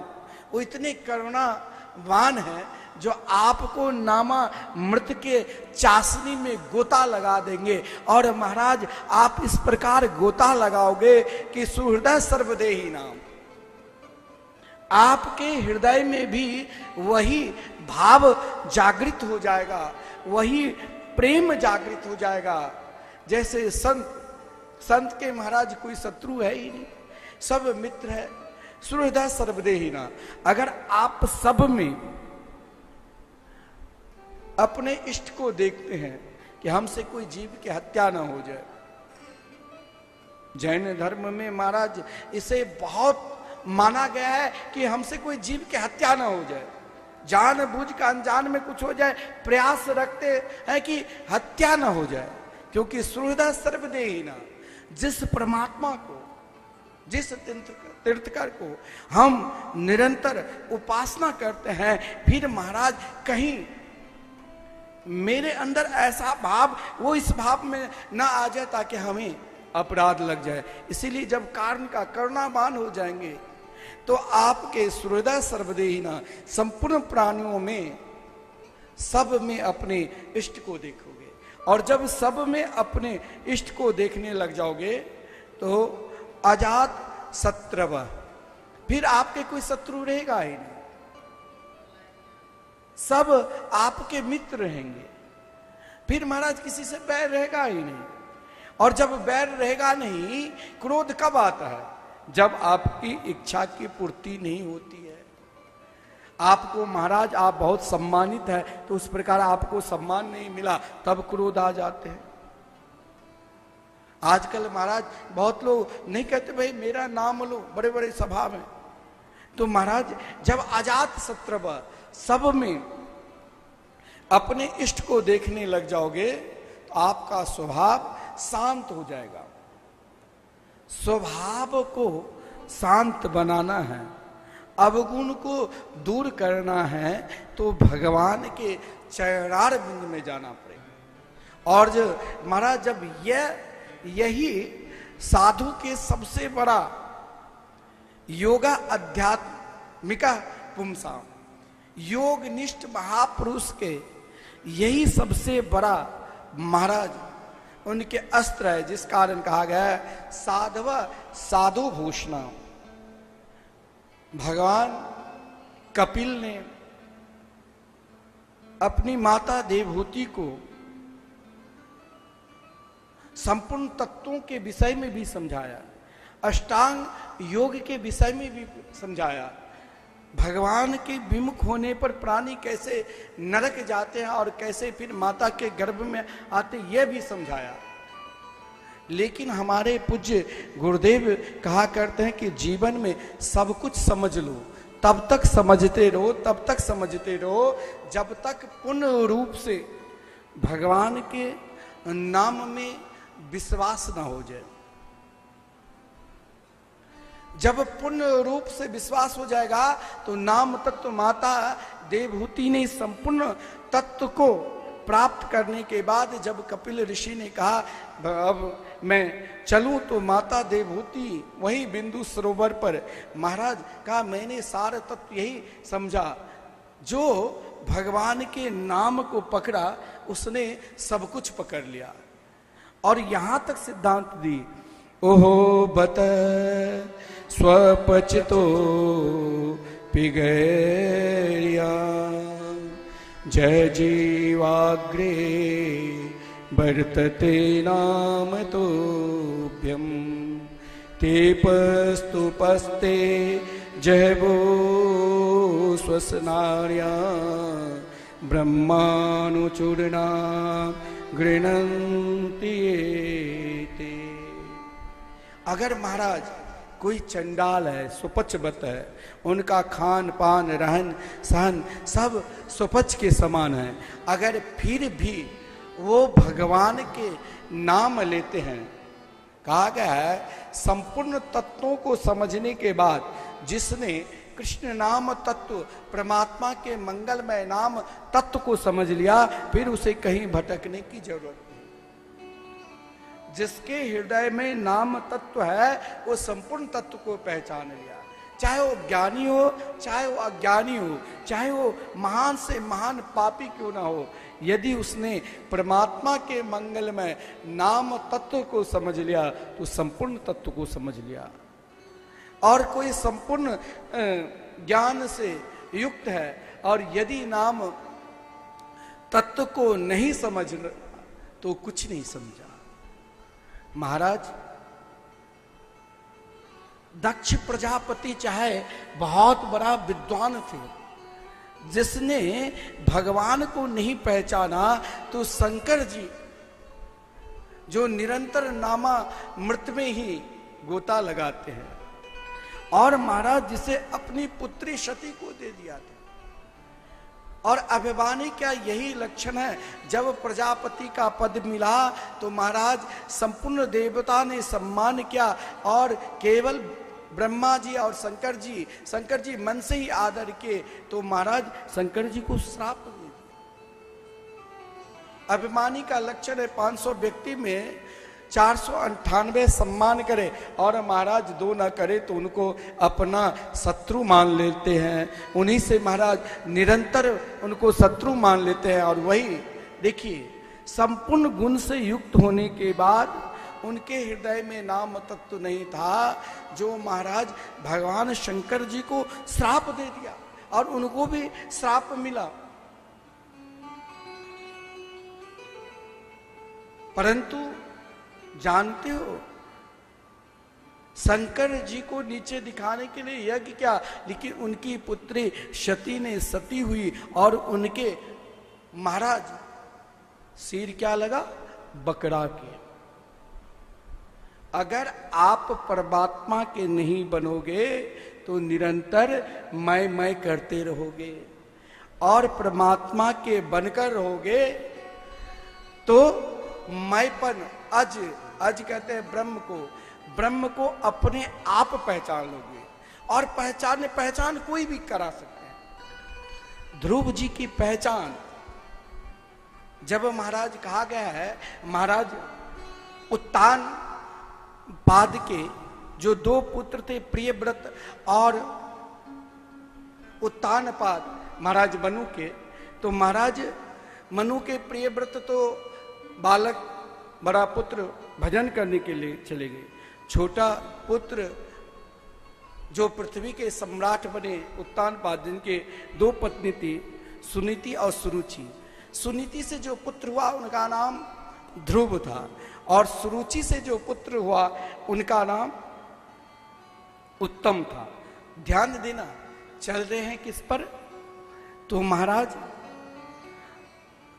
परमात्मा को कैसे पहचाने? दक्ष ने नहीं पहचाना तो बकरा के सीने लगा।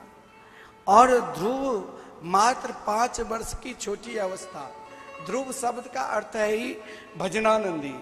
जब महाराज उत्तानपाद ने अपनी पत्नी, बड़ी पत्नी सुनीति को त्याग दिया और ध्रुव जी 5 वर्ष की अवस्था में पिता के प्रणाम करने के लिए गए, और जब पिता के प्रणाम कर रहे हैं तो उस समय महाराज सिंहासन पर विमाता यानी सुरुचि माता भी विराजमान थी। ध्यान देना, अब मैं भगवान के पहचान आपको दिखाता हूं। आप परमात्मा के पहचान कभी भी किसी भी घड़ी में कैसे, किस युक्ति से करोगे, वो आपको पहचान करना है। ध्रुव जी पिता के प्रणाम करने के उद्देश्य से गए थे। पिता उस समय महाराज बगल में छोटी रानी है और गोद में उत्तम है। जीवन में संपूर्ण सुख सुविधा है, लेकिन उन सुख सुविधा में यदि आपके पास भगवान के नाम के आश्रित नहीं है तो कुछ नहीं है। ध्रुव भजन यानी अखंड, आज भी ध्रुव तरह देखते हैं, सब सुख सुविधा भोग लो, लेकिन एक सुख सुविधा अपने जीवन में आपने तटस्थ होकर रख लिया तो सज्जनों कभी भी किसी भी अवस्था में दुख को प्राप्त नहीं करोगे। निरंतर हर स्थिति में, हर परिस्थिति में सुख का ही अनुभव करने लग जाओगे। ध्रुव जी की माता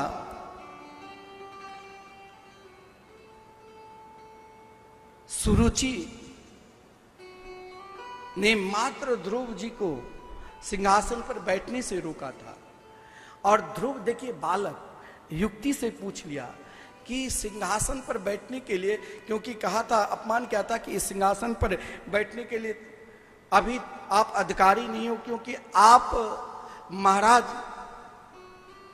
के अप्रिय रानी के पुत्र हो। ध्रुव जी ने कहा इस सिंहासन पर बैठने के लिए कोई तो तत्व होगा ना, कोई तो पहचान होगा ना। हो सकता है कभी कभी महाराज अभिमानी व्यक्ति भी कभी कभी ना समझ भी आपको ऐसी बात बता देगी जो उनकी एक बात से आप भगवान के चरणारविंद में लग जाओगे। इसीलिए हमारे पूज्य गुरुदेव निरंतर कहते हैं कि आप किसी को छोटा मत समझो और किसी को यह मत सोचो कि ये नास्तिक है। मानो सुरुचि ने अपना विचार दिया कि इस सिंहासन पर बैठना है तो पहले उद्यम करना पड़ेगा, तप करना पड़ेगा। जीवन में हर व्यक्ति को अगर कुछ मिला है तो तप के बदौलत, क्योंकि ब्रह्मा जी ने भी सृष्टि की तो तप के बदौलत। और महाराज क्योंकि व्याकरण में एक शब्द है काद्यो मावसाना स्पर्शा, को से म तक स्पर्श कहलाता है, और उन शब्द में 2 शब्द बहुत विशिष्ट है, तकार और पकार। तप यानी जीवन में हर चीज, प्रतिष्ठा के लिए तप, व्यापार के लिए तप, समाज में बड़े होने के लिए तप, और परमात्मा को प्राप्त करने के लिए तप करना पड़ेगा। ध्रुव जी की माता ने कही यदि तुम इस सिंहासन पर बैठना चाहते हो तो तपसाराध्य पुरुषम तस्सेवानुग्रह में जाओ, तप करो। और तप से यदि भले तप किसके करूं, सब जानते हैं ना भाई संसार में क्या रखा है, एक दिन तो मरना पड़ेगा। भगवान के भजन ही सर्वोपरि है। यह है चाहे आस्तिक हो चाहे नास्तिक हो, सब जानते हैं कि तप ही करना चाहिए। तो कहा तपसाराध्य पुरुषम तस्सेवानुग्रह में जाओ तो तप करो, और तप करके भगवान अगर अनुग्रह कर दिया तो तुम मेरे गर्भ से जन्म लेना, भगवान को कहना मैं मरूं और सुरुचि के पुत्र बनूं। अब यहां यदि भगवान ने अनुग्रह कर दिया तब तुम मेरे बेटा बनोगे, तब इस सिंहासन पर बैठोगे। अगर आपको मांगना ही है तो उनसे मांगो ना जो सब कुछ देने के बाद कहेगा मैंने कुछ नहीं दिया। वो कौन?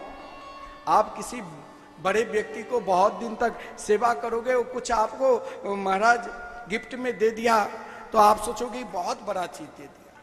लेकिन भगवान की सेवा करोगे तो आप सब कुछ देने के बाद भी वो कहेंगे कुछ नहीं। लेकिन सेवा धर्म कैसा होना चाहिए? कभी कभी ये सब जानते हैं भाई ये मोह माया है, महाराज क्या रखा है, परमात्मा का भजन ही सर्वोपरि है, फिर भी आपको छूटता है? नहीं छूटेगा। उससे महाराज बचाने के लिए मोह में रहो, खूब माया में रहो, लेकिन उस मोह और माया को हमें किस ओर तक ले जाना है यह सिखाने के लिए सदगुरु की जरूरत है। सदगुरु आपको, माता ही अपनी संतान को कहा गया है बालापन में हरि भजे जग से रहे उदास, मन में यही इच्छा धरे कब मिले हरिदास। बालापन में यह भाव रखो कि एक दिन न एक दिन मुझे परमात्मा को प्राप्त करना है। ध्रुव जी के माता, इसीलिए कहा गया है मातृदेवो भव। ध्रुव जी के माता ने पुत्र को यही उपदेश दिया। ध्रुव जी तनिक क्रोध में था, कहा क्रोध मत करो, जीवन को आगे बढ़ाना है तो दो सूत्र को पकड़ लो। जहां भी व्यापार में, परिवार में या परमात्मा को प्राप्त करने के लिए अगर दो सूत्र को अपने जीवन में ले लिया तो ये दो सूत्र एक दिन न एक दिन जिस उद्देश्य लेकर आप आगे बढ़ोगे वो उद्देश्य को पूर्ति कर देगी। पहला, ध्रुव जी की माता सुनीति ने कही, माता तो सही कही, यदि मांगना है तो परमात्मा के शरण में जाओ, लेकिन शरण में जाकर शरणागति तब ऐसा स्वीकार करो, ये नहीं जो आजकल नहीं चला है, माइक से गुरु दीक्षा दे देते हैं और महाराज ये भी नहीं, उनको कुछ नियम भी नहीं बताते हैं। और शिष्य भी, हमारे यहाँ तो कई भागवत कथाकार करने वाले विश्वविख्यात आते हैं तो उनसे दीक्षा लेने आते हैं तो मैं पूछता हूँ कोई गुरु और भी बना? बोले बहुत गुरु बना चुके हैं, अब इनका नाम देख रहा हूँ कि ये हवाई जहाज से चल रहे हैं तो अब इनको गुरु बना दिया। लेकिन ऐसा नहीं, जीवन में यदि आप भी इन दो सूत्र को अपने जीवन में उतारोगे तो जो चाहोगे, संसार के सुख सुविधा चाहोगे तो संसार की सुख सुविधा मिल जाएगी, और परमात्मा की प्राप्ति करने की इच्छा होगी तो परमात्मा दर्शन दे देंगे। ध्रुव जी की मां ने दो भाव बताया। पहला भाव, अनन्य भावे निज धर्म भाविते। जीवन में जिस पथ पर चलो, जिस साधना में चलो, उस साधना में अनंता लाओ, पूर्ण रूप से समर्पित हो जाओ। उन साधना के सिवा फिर कहीं इधर उधर मत भटको। ये एक अनंता की पाठ सिखाया, निष्ठा दे दी। और दूसरी बात, कभी कभी क्या होता है भाई, आप वृंदावन में भी बहुत दिन रहोगे तो वृंदावन के वासी भी आजकल जाने लगे कहाँ खाटू श्याम, कहा पारस बनी और कहा महाराज, नहीं कहा गया है एक कांच की टुकड़ा। जहां महाराज साक्षात वृंदावन में भागवरो वृंदावन पायो, जा रज को सुर नर मुनितर से सो रज शीस नवायो। और फिर भटकते हैं कहा, तो महाराज वृंदावन को छोड़कर कहीं महाराज वो देवी मंदिर है, कहीं महाराज वहां ज्वाला देवी है, कहीं कुछ है, वहां वो भटकते रहते हैं। उनकी निष्ठा नहीं है, उनकी धाम के प्रति समर्पित भाव नहीं है। अगर धाम की प्रति समर्पित भाव अगर उत्पन्न हो जाएंगे तो धाम तो यहां तक कहा गया, यथा तरोल मूल निषेचनेना तृप्यंति तत्स्कंद मुजोपशाखा। जैसे हम वृक्ष के जड़ में पानी डालते हैं तो हजारों डालियां, पत्ते, पुष्प, फल खिलते हैं, उसी प्रकार यदि आप धाम निष्ठ हो जाओगे, परमात्मा निष्ठ हो जाओगे, अपने इष्ट निष्ठ हो जाओगे तो वहां सब कुछ मिलेगा। वहां तो धर्मार्थ काम मोक्षाख्याम यह इच्छेच्छरे आत्मना एकमेव हरिस्तत्र कारणम पाद सेवना। वहां तो धर्म अर्थ काम मोक्ष चारों पुरुषार्थ है, लेकिन यह निष्ठा के लिए एक और भाव आपको रखना पड़ेगा। भाव को बदला तो कहीं से कहीं पहुंच जाओगे। ध्रुव की माता ने दूसरा जो भाव दिया, आराध्य राधोक्ष पाद्म पद्मम यदि से ध्यासन मुत्तमो यथा। जीवन में तब तक आराधना करते रहो चाहे नाना प्रकार के कष्ट मिल जाए, नाना प्रकार के दुख मिल जाए, लेकिन सद्गुरु के द्वारा जो प्रदत्त मार्ग है इसे कभी त्यागना नहीं। अगर तुमने इस मार्ग को अपना लिया तो बेटा मैं वचन दे रही हूं कि जरूर परमात्मा तुम्हें मिलेंगे, तुम्हारे जीवन के संपूर्ण अंधकार को प्रकाश स्वरूप महापुरुष भी मिलेंगे। ध्रुव जी इच्छा लेकर जा रहे हैं, मार्ग में देवर्षि नारद जी मिले, ध्रुव जी के नाना प्रकार की परीक्षा ली, ध्रुव जी की निष्ठा को देखकर देवर्षि नारद जी ने भजन के स्थान बता दिया और ध्रुव जी ने मधुवन में 6 महीने में भगवान को भजन करके भगवान को प्राप्त कर लिया। और कहा गया ध्रुव जैसे जी को देखने के लिए स्वयं भगवान आए थे। ध्रुव जी ने भगवान की जो स्तुति भी की, वो महाराज हम बहुत लोग कहते हैं हमें भगवान क्या दिया, हम तो जैसे थे। अरे भगवान आपको क्या नहीं दिया, हाथ पैर मुख बोलने की शक्ति, पहचानने की शक्ति। ध्रुव जी ने यही प्रार्थना की। नरसिंह मेहता ने जब भगवान को रूप माधुरी को देखा तो उस रूप माधुरी को देखकर सब कुछ भूल गए, क्या भात भरना है कि क्या नहीं। वो तो महाराज बार बार यही कहा, हे प्रभु आप मुझे दर्शन देना, आप मुझे दर्शन देना। ध्रुव जी भी बार बार एक ही प्रार्थना, भगवान के रूप को देखकर कभी कभी महाराज आप किसी महापुरुष के पास जाओ ना तो अपना बड़प्पन ना बताने लग जाओ, वहां दीन हो जाओ। और जब वहां दीन हो जाओगे तो दीन बंधु की कृपा हो जाएगी। ध्रुव जी ने अज्ञान मुख हो गए तो भगवान ने स्पर्श वालम कृपया कपोले, भगवान ने अपनी श्वेत रंग के शंख को ध्रुव जी के गाल पर स्पर्श कर दिया। और ध्रुव जी ने श्रीमद् भागवत महापुराण में 12 स्कंद है, उन 12 स्कंद के 12 मंत्रों के द्वारा स्तुति की। और भाव यही है क्या, दर्शन दो घन श्याम नाथ मोरी अखियां प्यासी रे।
द्वार दया का जब तू खोले, द्वार दया का जब तू खोले, पंचम स्वर से गूंगा बोले, पंचम स्वर से गूंगा बोले, अंधा देखे लंगड़ा चल करे, देखे लंगड़ा चल कर पहुँचे काशी रे, दर्शन दो घनश्याम नाथ मोरी अखिया प्यासी रे, दर्शन दो घनश्याम।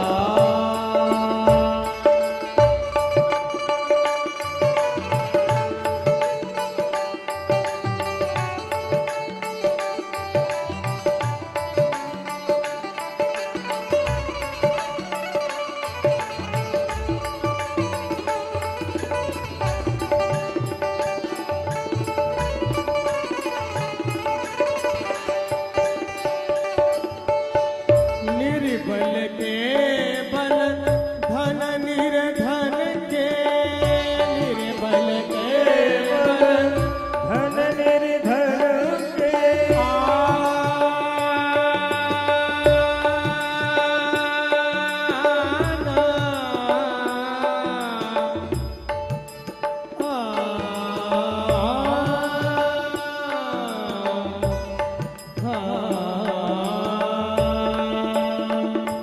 निर्बल के बल धन निर्धन के, निर्बल के बल धन निर्धन के तुम रक्षक हो संत जनन के, तुम रक्षक हो संत जनन के नरसी भगत की विनती सुन लो, नरसी की विनती सुन लो हे दुख नासी रे,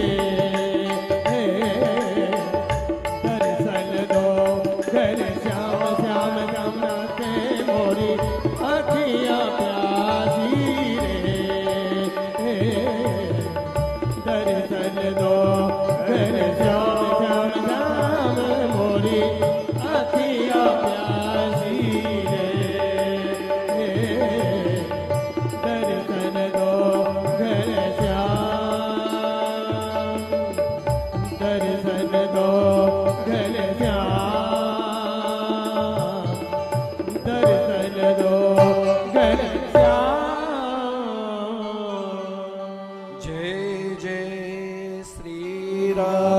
राधे श्याम।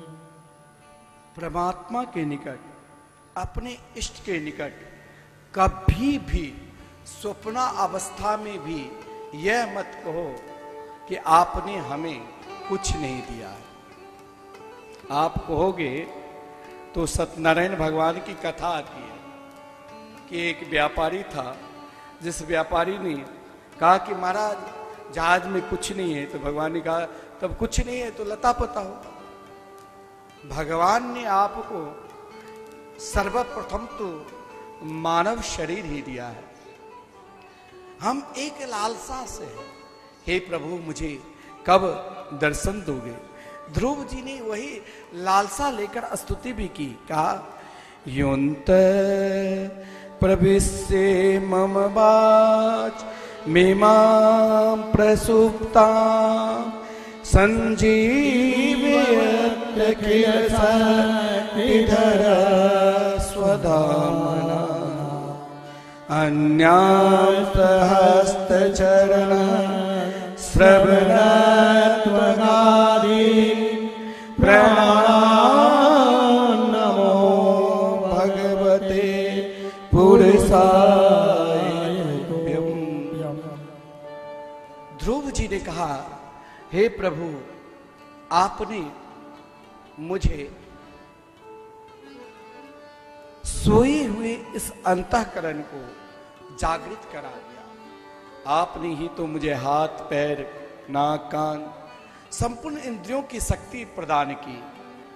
प्रभु अब तो लगता है आपकी जो मंगलमयी आनंदमयी कथा है उसके सिवा अब मुझे कुछ चाहिए ही नहीं। हे प्रभु, यदि आप मुझे देना ही चाहते हो तो आप अपनी मंगलमयी मधुरमयी मुझे कथा प्रदान कर दो। आप कहोगे कि भगवान की कथा क्या दुनिया के सर्वश्रेष्ठ है? बोले हाँ, भगवान जब अंतर्धान हो गए थे रास में तो ब्रजांगनाएं संपूर्ण भाव से प्रार्थना करने लगी, लेकिन उन गोपियों के यूथ में से एक गोपी ने उन भाव से प्रार्थना की, आप भगवान की याद निरंतर आहर निशब रखना चाहते हो तो उनकी मंगलमयी कथा मृतका रसास्वादन करो। ब्रजांगना ब्रज की गोपियों ने भी यही भाव लेकर प्रार्थना भी की थी। तब अमृतम तप्त जीवनम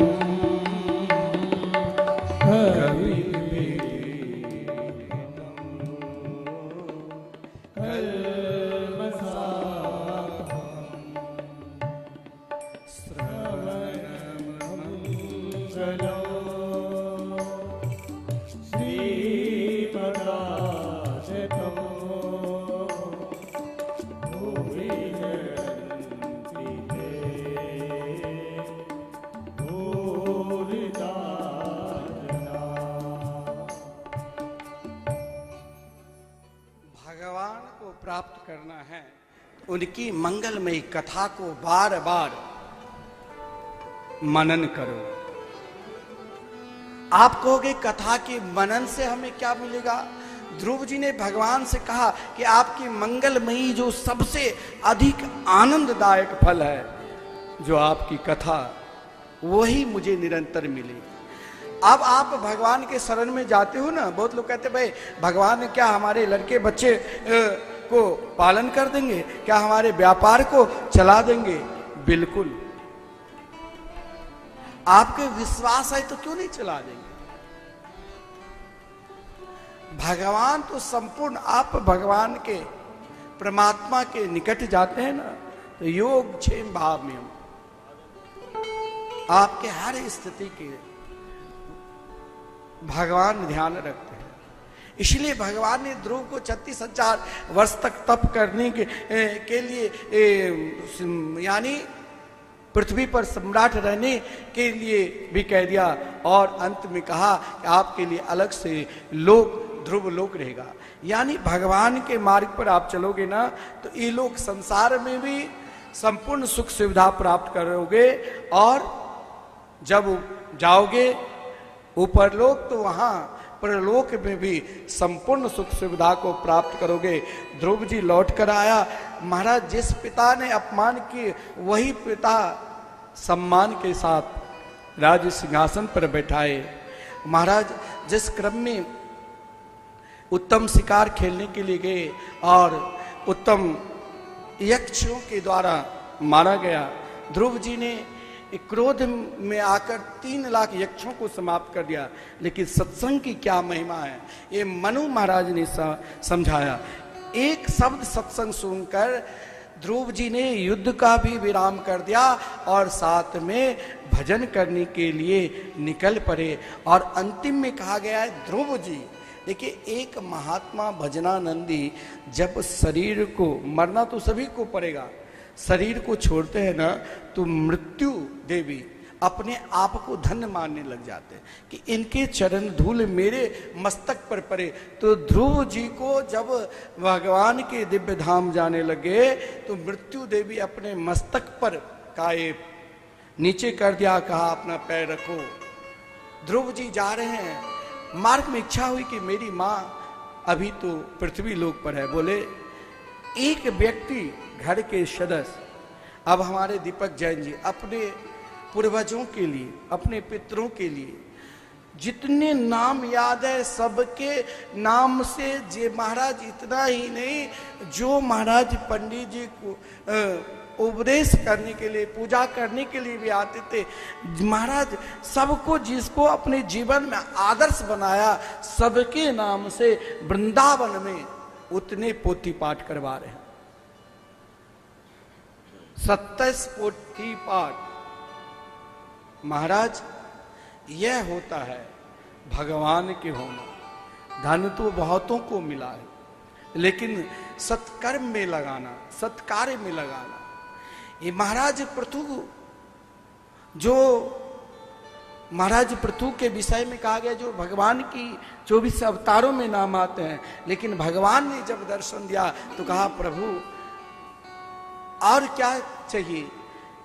इन 2 कान में 10,000 कानों की शक्ति मिले, ताकि हम निरंतर आपकी मंगलमयी मधुरमय कथा अमृत का रसास्वादन करो। जीवन में हर कार्य से थक जाओगे, लेकिन सही में शांति चाहोगे तो भगवान के शरण में आना ही पड़ेगा। महाराज प्राचीन वरी ने बहुत यज्ञ किए, कहा गया उनके यज्ञ से अगर शांति मिलती तो पृथ्वी पर ऐसा कोई भी जगह नहीं जहां संकल्प नहीं हुआ था। लेकिन महाराज कहीं कहीं वेद में लिखा है, बहुत लोग कहते हैं कि बलि, महाराज प्राचीन बरी भी अपने आप को अशांति में गोता लगा रहे थे, लेकिन संत की कृपा एक क्षण के लिए देवर्षि नारद जी की कृपा हुई, और देवर्षि नारद जी ने पुरंजनोपाख्यान के माध्यम से, जैसे किसी को किसी दृष्टांत के माध्यम से कल्याण हो जाते हैं, पुरंजनोपाख्यान के माध्यम से कल्याण करवा दिया। महाराज ऋषभदेव जी, महाराज ऋषभदेव जी जैन धर्म के भी प्रधान तीर्थकर के रूप में पूजा होती, आदर होती। भगवान ऋषभदेव जी जब पृथ्वी पर अवतार लिए तो उनके 2 भागवत में 2 प्रकार की उनकी कथा है। एक, महाराज अपने 100 पुत्र देवराज इंद्र की पुत्री जयंती के साथ विवाह हुए, जिसमें 100 पुत्र हुए, और जिनके बड़े पुत्र भरत जी के नाम से ही ये संपूर्ण भारतवर्ष है। महाराज ऋषभदेव जी ने संसार के प्राणी को 2 भाव का उपदेश दिया।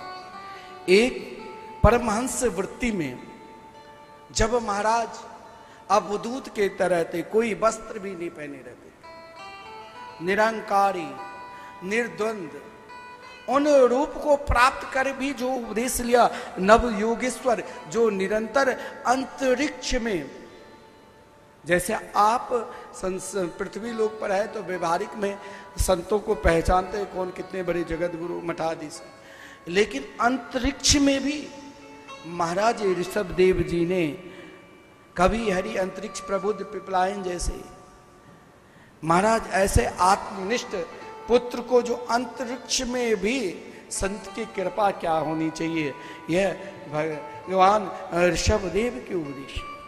भगवान ऋषभदेव जी ने अपने 100 पुत्र को केवल एक ही उपदेश दिया कि ये शरीर केवल खाने पीने मौज मस्ती के लिए ही नहीं मिला। ये शरीर कैसे मिला?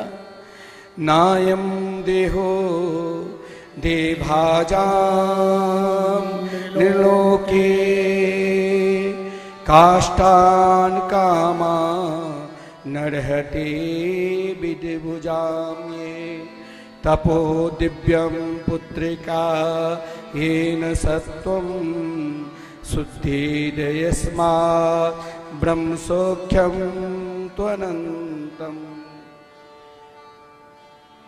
ऋषभदेव जी ने ये मानव शरीर के सफल के लिए, ये मानव शरीर के सफलता के लिए, देखिए इस 84 लाख योनि में 2 अरब 98 करोड़ जन्म के बाद मानव शरीर मिलते हैं, और इन मानव शरीर को आप कहां तक सार्थक में दे रहे हैं और कहां तक इसे व्यर्थ कर रहे हैं, इसे कभी कभी आपको स्वयं एकांत में सोचना पड़ेगा। एकांत में जब आप स्वयं एकांतवास करके ये शरीर क्यों मिला है, परम तत्व को प्राप्त करने के लिए या विषय भोग में निरंतर भोगने के लिए। महाराज ऋषभ देव जी तो यहां तक कहा गया है, भक्ति मार्ग में अगर कोई भी व्यवधान डाले, बहुत महाराज आजकल ऐसे गुरु चले वो कहते भाई किसी के पूजा करने की जरूरत नहीं, केवल आप मुझे ही देखो, मैं ही तुम्हें सब कुछ प्राप्त करा दूंगा। गुरु तत्व भी उस परम तत्व को कैसे प्राप्त करावे, यह भगवान ऋषभदेव जी के उपदेश है। यहां तक कहा गया है, उन चाहे स्वजन संबंधी हो, चाहे गुरुजन हो, चाहे माता पिता हो, चाहे देवता भी क्यों ना हो, लेकिन यदि भक्ति मार्ग में यदि आपको कोई व्यवधान डाल रहे हैं तो उसे त्यागना भी कोई पाप नहीं है। गुरु न सस्यात् सुजनो न सस्यात्, पिता न सस्यात्, जननी न सास्यात्। भगवान ऋषभ देव जी के एक ही उद्देश्य हम सबको मानना है कि भक्ति सिद्धांत में, परमार्थ सिद्धांत में यदि कोई भी रोके उसे त्यागना कोई पाप नहीं है। भक्ति सिद्धांत में जो भी रोके, कहा गया है जिनके जो आप परमात्मा के मार्ग पर जा रहे हैं और आपको रोक रहे हैं, वो कोई भी है, उसे त्यागना, सबसे प्रिय से प्रिय भी हो तो उसे छोड़ना पाप नहीं है। यह भगवान ऋषभदेव जी के अंतिम उपदेश है। जब परम हंस वृत्ति का परमहंसों को उपदेश देने लग गए, जब बिल्कुल निर्विकार हो गए, न वस्त्र का भी आभास रहा, न यहां तक कि अपना देह का भी आभास नहीं रहा, तो जीवन में भगवान ऋषभदेव जी से एक ही सिद्धांत पर चलना कि भक्ति मार्ग में कोई भी रोके। गोस्वामी तुलसीदास जी को एक बार मीरा बाई ने पत्र लिखा कि महाराज हम क्या करें, भक्ति सिद्धांत पर हम आगे बढ़ रहे हैं तो घर के अपना ही स्वजन संबंधी रोक लगा रहे हैं, क्या मैं बढ़ूं कि यहीं रुक जाऊं। गोस्वामी जी ने बहुत सुंदर विनय पत्रिका में भाव दिया है, जाके प्रिय न राम भैदेही, जाके प्रिय न राम भैदेही, जाके प्रिय न राम भैदेही, जाके प्रिय न राम भैदेही, तजिए ताही कोटि बैरी समय,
लाद विभीषण बंधु भरत महतारी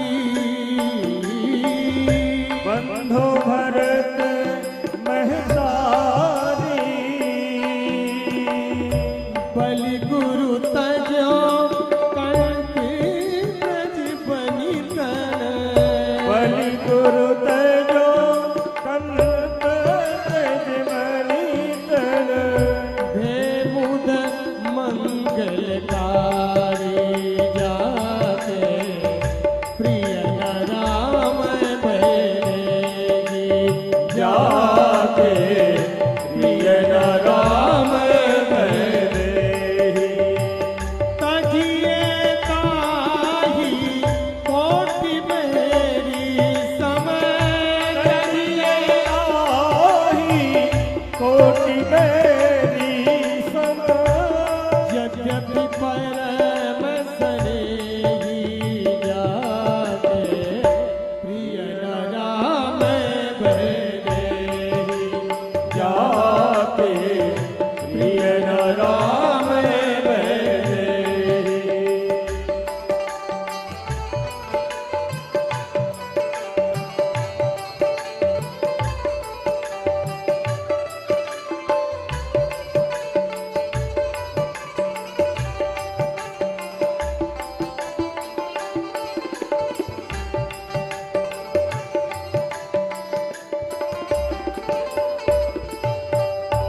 तुलसी सो सब भांति परम हित तुलसी सो सब भांति परम हित तुलसी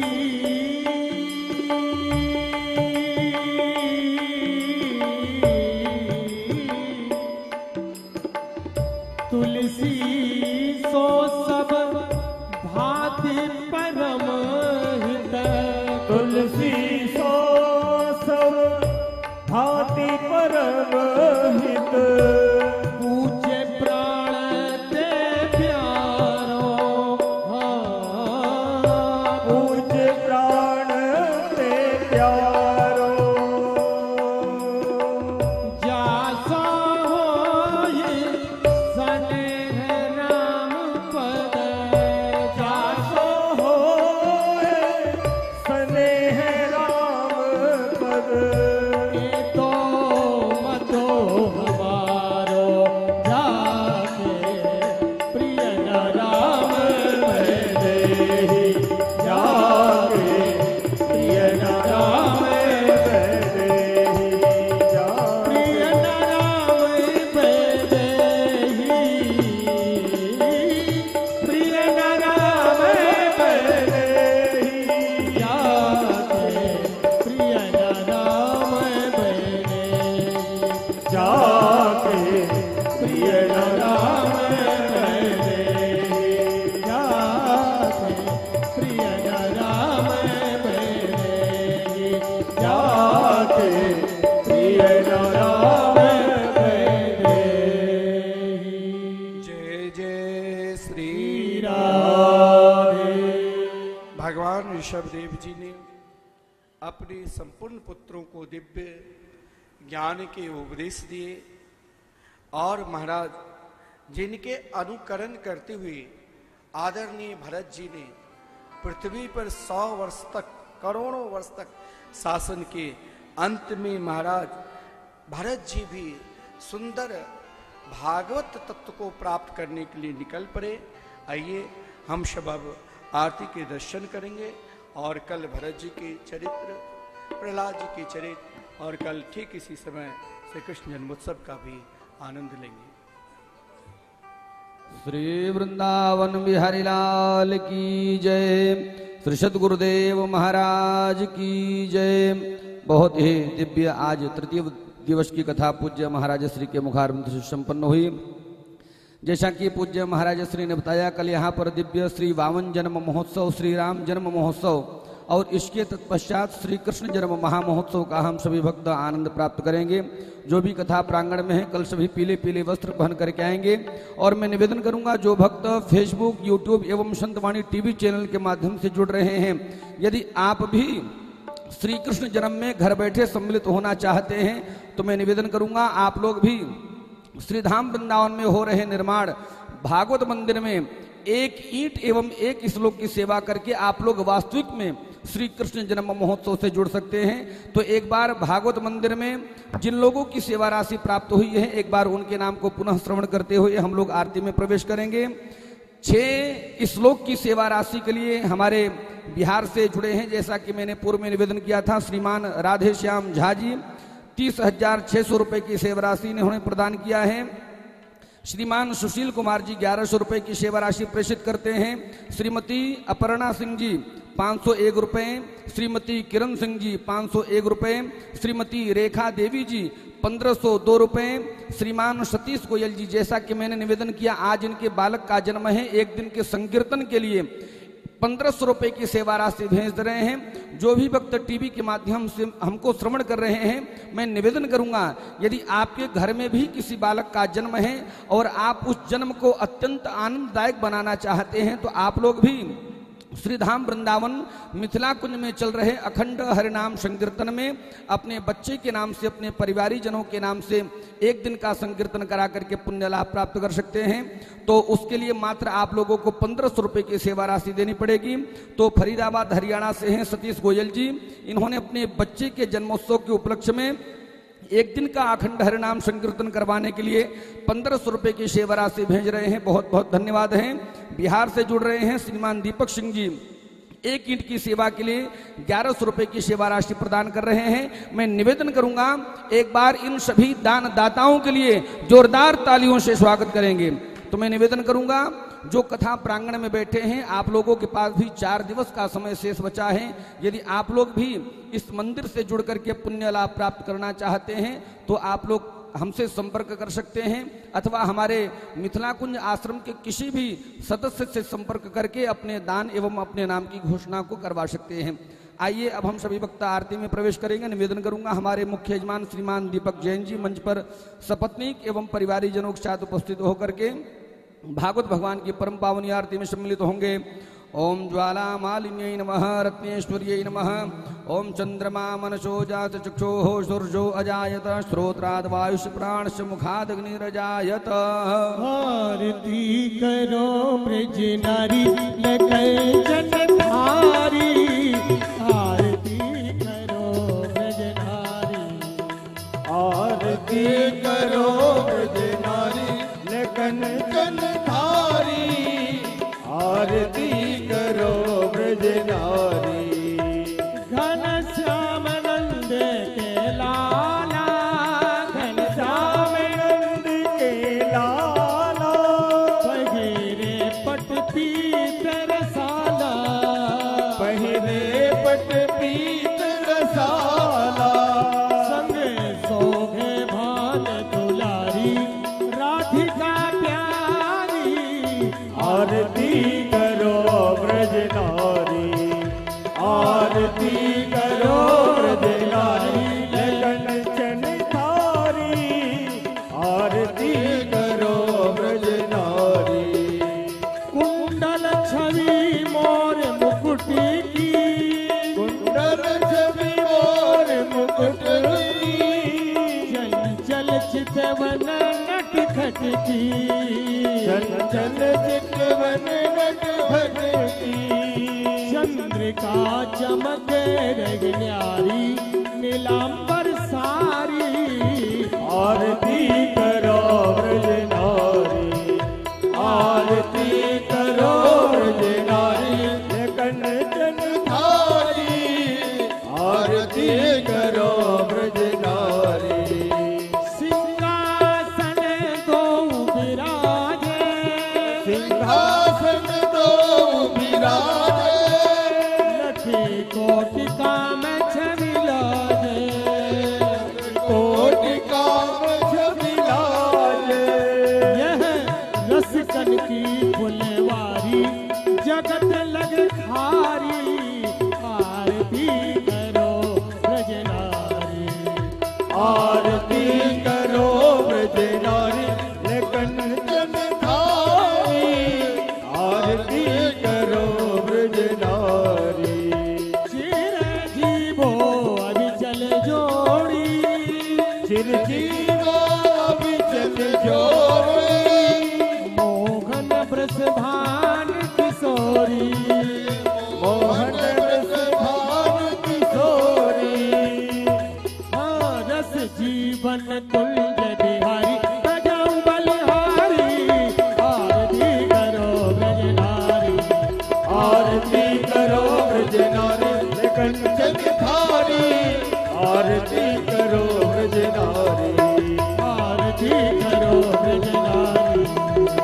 आरती करो ब्रज नारी आरती करो ब्रज नारी आरती करो ब्रज नारी ओम जले शीतलीकरणं देवादिवन्ननं मन्त्रपुत्रेतां जग्नेन जग्नमय जन्त देवास्तानि धर्माणि प्रथमान्यातन्नाति अना महिमानः तजन्तत्र पूर्वेताद्याः सन्ति देवाः नानासुगन्धिपुष्पाणि यथा कालोद्भवानि च पुष्पाञ्जलिमया दत्त ग्रहाणः परमेश्वरं प्राणस्वत्तमाय नमः मन्त्रपुष्पाञ्जलिं समर्पयामि बोले भागवत भगवान की बोलो वृंदावन बिहारी लाल की बोलो व्यास जी महाराज की बोलो सुखदेव जी महाराज की सत्य सनातन धर्म की जय जय श्री राधे जय जय श्री राधे श्याम।